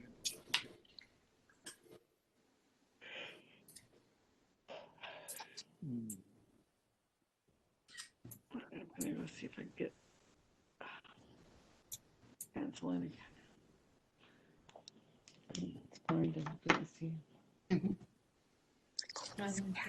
That's really nicely composed, I think, with Bob, that lighting, that backlighting.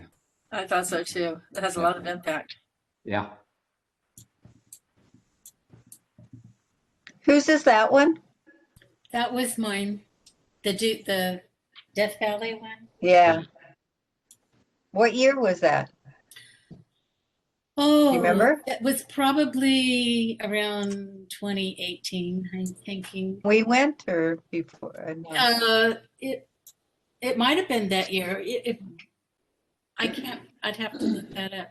It was close to that time. Whose is this? Tony. Tony. Tony. Okay. Yeah. Yeah. Beautiful. Lavender, our winner. Probably that bird too. Yeah. The early bird gets the worm. Yep. Or the catch. Or whatever. That.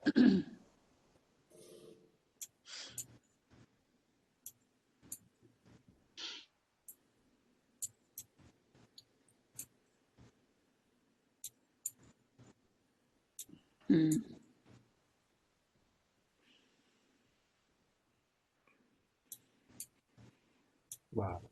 I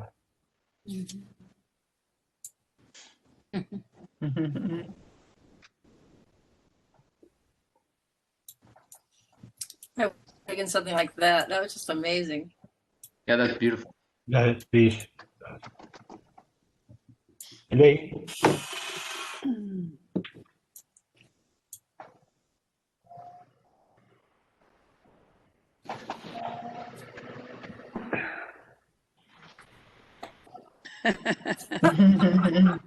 Drool. Frank's awesome drool. yes. Wow. Nice. That was a nice one too. This one was. Oh.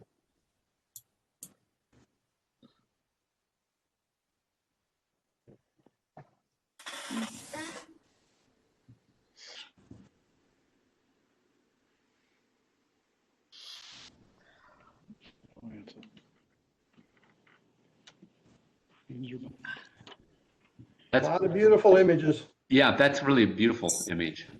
Mm-hmm. Whose was this? Mine. Okay, that's right.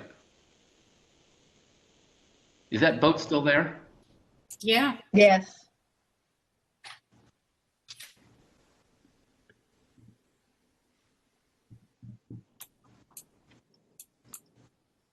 I really like this image, Chuck.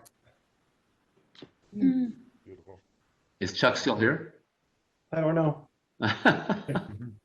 I'm still here. Which image? The sunrise from the kayaks at Pismo. I must be seeing the video very late because it didn't show up until just now. Oh, wow. I must have a big lag here for some reason. Huh. Well, it's going to step through it again, so.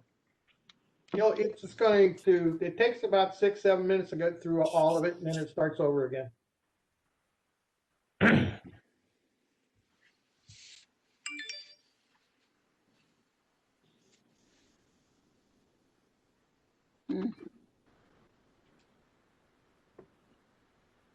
Can you stop that right there? This is our image of the year. Yes. Cancel. It went out of share on me. Let me go back to share. Man. Hold on. Jim, I'd really like you to tell us about this image and what you were thinking when you created it, and maybe some of the things about how you created it. Can you help us, talk us through it? Well, I was pretty much asleep when I did it. Come on. There it is. Well, I had access to a studio. This is one of the few studio photos I've ever done. For about 4 months, a friend of mine who had developed, he had this big studio with strobes and umbrellas and all that kind of stuff. And he developed ALS.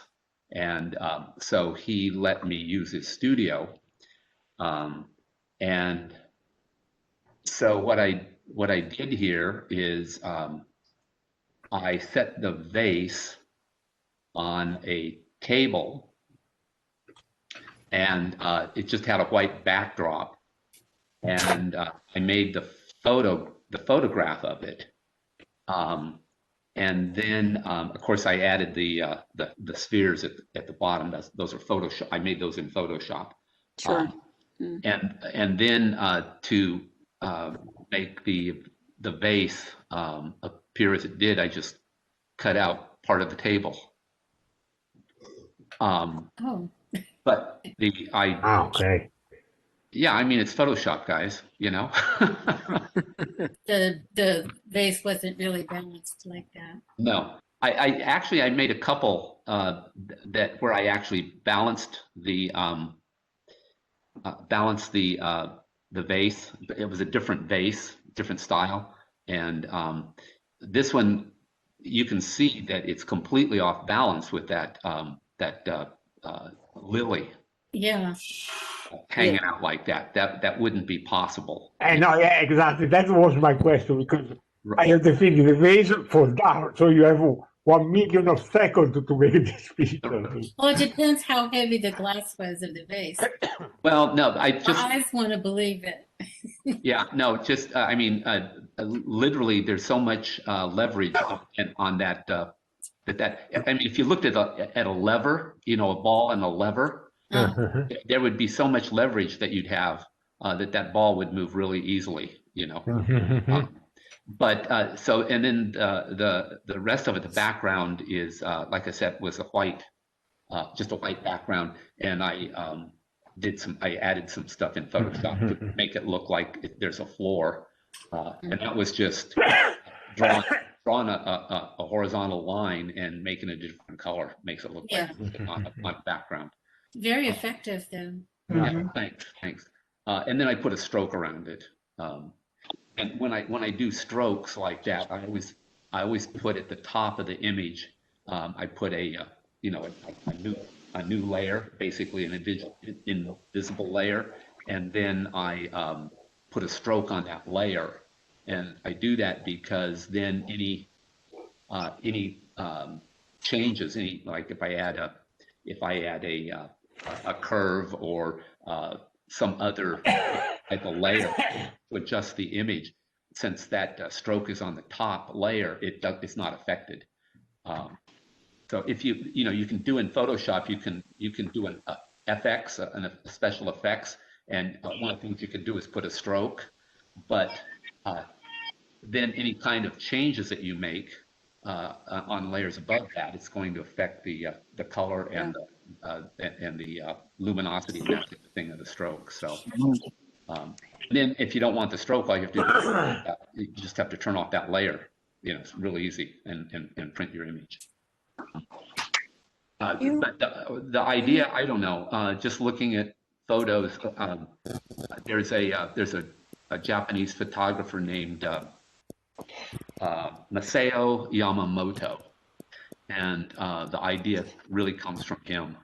I saw something that he did that's similar, and took it and did my own interpretation of it. And I've got four or five images like this with different bases and different compositions and things like that. When you photographed the vase, was there water in the vase, or was that added later? No, there's water in the vase. Okay. And you can see down here, you can see the reflection, it's from the water. And of course, these spheres are just like these. They're photoshopped, sure. Added in just for a little bit extra interest. Yeah, it would have been hard to balance that sphere on top of the vase like that. I think that's one of the if you can balance so well. If you can balance a vase like that, you could certainly balance that sphere, I think. Super glue, that's what he needs. Yeah. One comment I was going to make is we had Chuck Jennings. Yeah. And his comment was, you need something up here to balance it. Well, that's if you did that, you would completely distract from the from the image and the symmetry and the I don't know the word I want, but you would screw up the whole composition. Yeah, I wouldn't like anything with there. The reason that's such a great image too is because it's disturbing. Your mind. Dr. Jennings. Your mind knows that can't really exist out on that edge like that and not fall off. And right. You want to believe that it can, and you're going back and forth with it playing with that in your mind. It's just such a really interesting image because it makes your mind like interact with it. Yeah. I really like it. There's a sense of tension in there. Yeah. Well, thanks. Thanks. And we all want to know how you got this image. Does everybody see what's going on? Yeah. Because I missed that in the beginning. I did too. Hi. He's watching his reflection doing it. And his little sister's helping him. Yeah, I know. Yeah, you know, so this was in New York City, and it's the Apple store on, I think it's on Fifth in New York City. Yes, and, Fifth Avenue.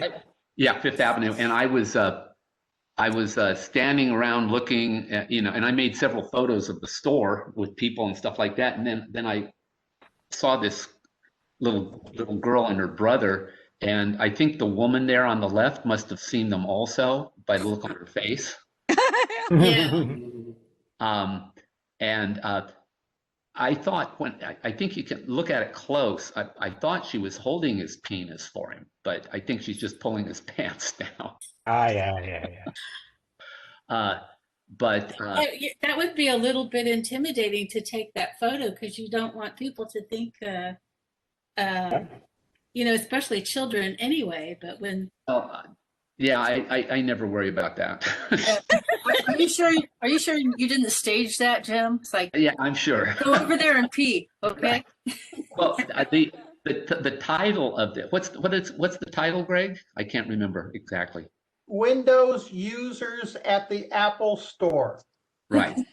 And that's not the real title of the image, but I thought that would be a good title just to Yes. just to tweak my Apple friends.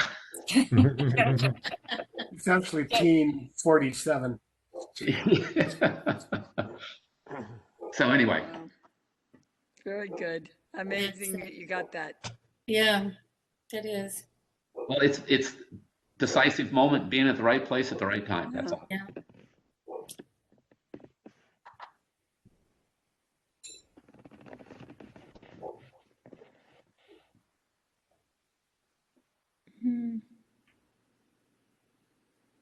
This is really nice, Cheryl. I really like this the composition, and I like the pale coloring. You know, pastel colors. It's really effective.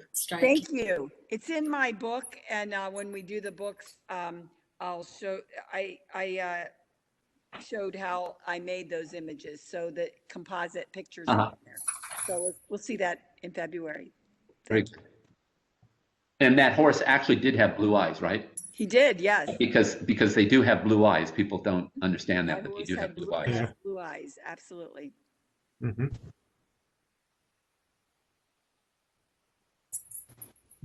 And where is this? Italy?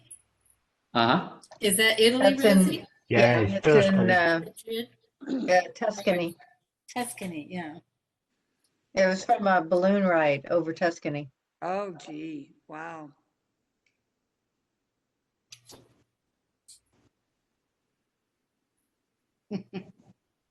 Eating a sand flea.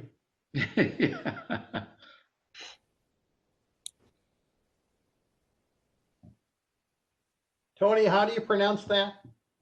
Cotil. Cotil? Yes. It looks like Cotahili. Yeah, no. You know, Elaine, on that, go back. Can you go back to that one, Greg? What I like, one of the things I like about this is the shadowing and the light. Yeah, I love this picture. You've got the light there on the left side of is that that's a what, a dahlia? A dahlia. Yeah, that's in my backyard. Very good, very good. And, very nice. And then you've got the petals all flared out at the bottom. You know, the shadowing is really effective. Well, the center of it reminds me of a lamprey. Yeah. Lamprey's teeth. You know. Yeah. Teeth.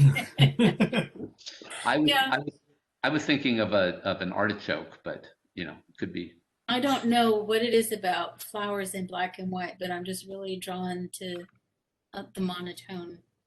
Yeah, flowers. it can be very effective.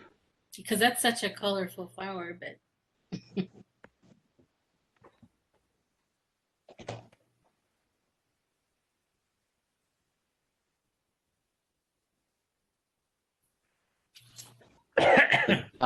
The next one, I think, if you can pause that one too. Yeah, this one. yeah. There's an antique store called Obsolete, and it was in Santa Monica, and the guy who owns it has all these very well, things that are obsolete. You know, I mean, he's got all kinds of stuff. It's not your normal antique store. And this little person over here is made with a bird's head, a bird's skull. Yes. And the guy, I can't remember his name now, but he made a whole bunch of these little creatures. And of course, they're all different. This horse was made out of burlap. Yeah. And some type of wooden head, as I remember. But they weren't placed like that, I imagine. No, the horse was on a display, and the creature was on another display, and so I just added the creature to the horse image. And you can see back here, there's a picture frame and that type of stuff.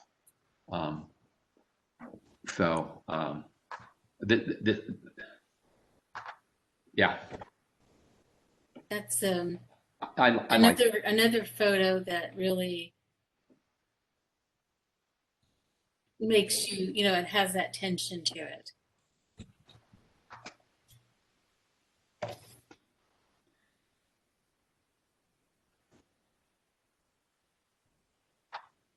I like that one.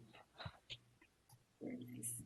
It makes you want to understand what's going on. I don't get it, but it makes me, I keep going back to it going, dream of horse. Help. I see this. Okay. Yeah. It's been in a couple galleries and a couple magazines. Is it? Oh my gosh. Mm-hmm. It's, that you're trying to connect that bird's head to the body. Yes. Yeah. Yeah.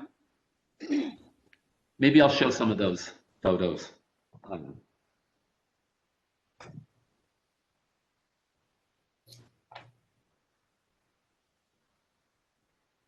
Yeah, like I said, this one's really great with that backlight. The eye contact between. I like that. Yeah, and Penny, this one, let's stop that one because are they still here? Yeah, this is really nice. One of my favorites. Thank you. I love this. Yeah. I mean, the composition is great. You've got all those horses lined up on the ridge, what appears to be a ridge line, and just the wisp of a cloud in the background. And it's really toning and the light and everything. It's really good photo. Yeah. Can you tell me if there's anything I could do to improve it? Do you think? I don't think so. I mean, I wouldn't change anything. I like the crop. Right. Yeah, especially like the crop. Yeah. Those horses being on the ridge, and I mean, they really stand out against the gray sky, and of course the dark horses against the grasses and things like that. Yeah, I really like the dried up sticks there, and right. And that was quite a bit of a crop. If I remember right, I was hand holding it with my 300 millimeter lens. Jeepers. And I cropped so much into it that I was surprised how much detail I still had, and it was pretty clear. Yeah. But it did look better when I turned it to black and white instead of color because of contrast.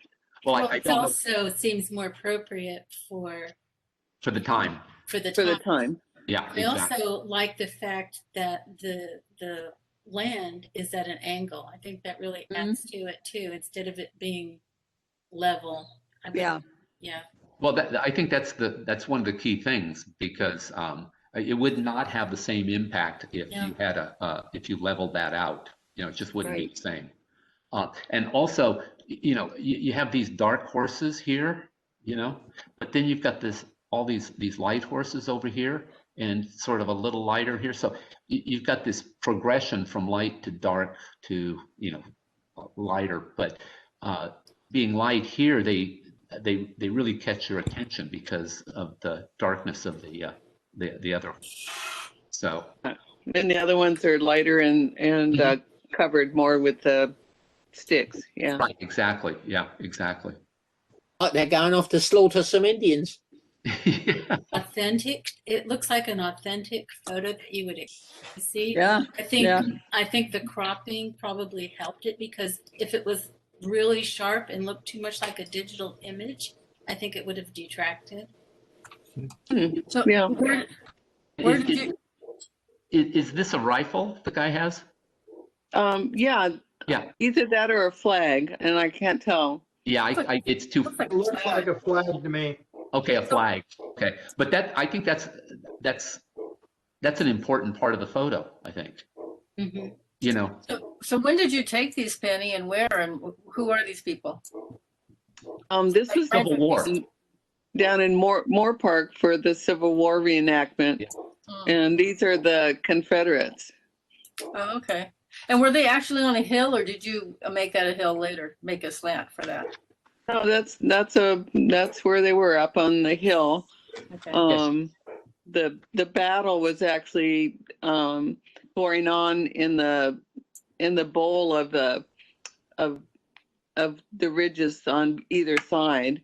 So on the other side were a bunch of cannons with the federal troops, and then this was the Confederate cavalry coming into the battle. It was actually made in a parking lot, and Penny cloned in all the grass. Yeah, you put in some weeds. Take some of those weeds out. Really nice. No, I was just wondering if you put the slant or whether it was a straight hill, but it was the original. That was really what it was. I'm not one to fake stuff at all, because I don't know Photoshop. This is just Lightroom. So many times we'll take, a horizon and we'll level it, even though that's not what it really looked like, because in that case, that would have killed the photos. Yeah. So Penny, you're one of these women that doesn't fake it? Never.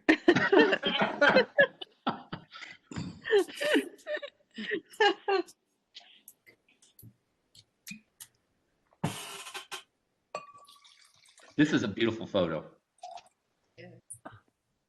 I just love that soft yellow out of focus background with that bird. Very nice.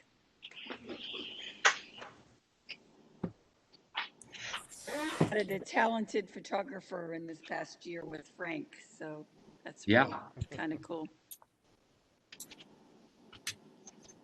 Was that, which one was that? That was Elaine's, that last one, the ocean? Yeah, that was at Montano de Oro. Yeah. But we got there before the sun came up. I wanted, some really nice light, and of course it was really cloudy and overcast, but I tried to make the best of it. Well, you did a good job. Photo taken.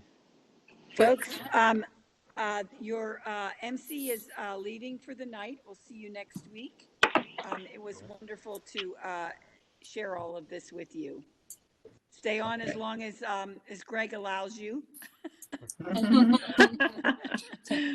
I think as long as they keep buying me drinks. Yeah.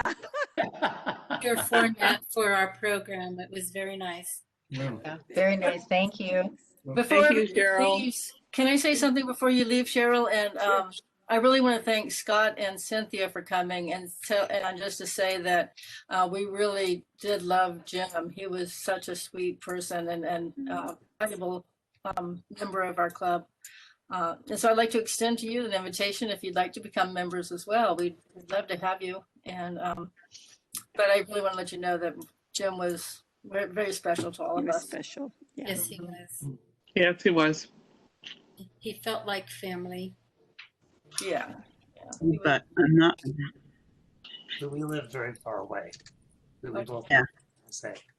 And we're not the photographers Dad was. Well, I'm glad that you both could make it. That was very nice. Yes. Nice to have you. Yeah, we miss him. He's such a sweetheart. He's always so nice. Chuck, are you on? This is the one I was talking about that I really liked. Chuck. I'm here. The video is lagging like 3 images behind what everybody's talking about. So, yeah, I like that one too. It was nice, calm. I love the gold, orange colors. Beautiful. Beams and all the birds. And the reflection in the water. Yeah. I mean, those reflections in the water are one of the things that really makes this picture. Yeah. You know, It was so calm that day. a completely different picture if the tide was out and that was just sand. Yeah. Yeah. I think one of the judges kind of knocked me down because I didn't, way I cropped it off from the left or something. And there's a house there. It just would ruin the whole thing. Yeah. So. No, I Well, you can always clone the rock over the house and call it Yeah, a that's true. You said you were in a kayak, right? Yeah. Uh-huh. Yeah, it's So it not must the have been a fairly calm morning. It was very calm.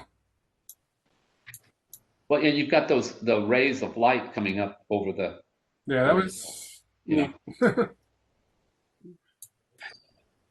know. Speaking of seascapes and stuff, Elaine and I were up in Cambria yesterday photographing the big waves. They had a plus 6.5 foot high tide with the big waves. not yesterday, the day before, Monday. Or excuse me. Anyway, I'm standing there and I hear this noise. Well, the waves are crashing on the cliffs and splashing way up over our heads. And anyway, I heard this noise. It sounded like something clanking around in the cliff in front of us. And all of a sudden, this wave breaks out over the top.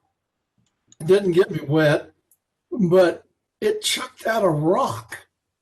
It hit the guardrail and then bounced into the parking lot. Oh, jeez. There's a rock about the size of a little bit smaller than a baseball. You're lucky you didn't get hit with it. But I was noticing that there was a lot of them laying around in that parking lot.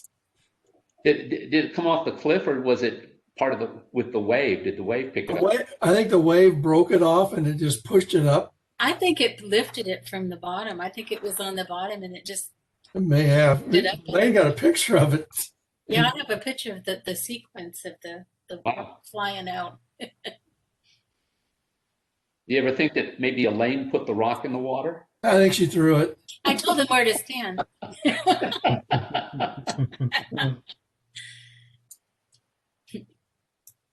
She's got a double indemnity clause on your insurance. For death by rock. Yeah, exactly. Good night. Ooh, that's so fun. Wow. Good night. So I'm afraid I'm going to leave, so bye. Bye. Good night. Good night. Night. Good night.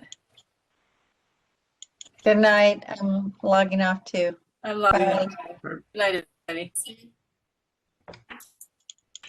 Bye. Bye to everyone. Bye-bye. Bye. Yep. Good night. Good night, everyone. See you next week.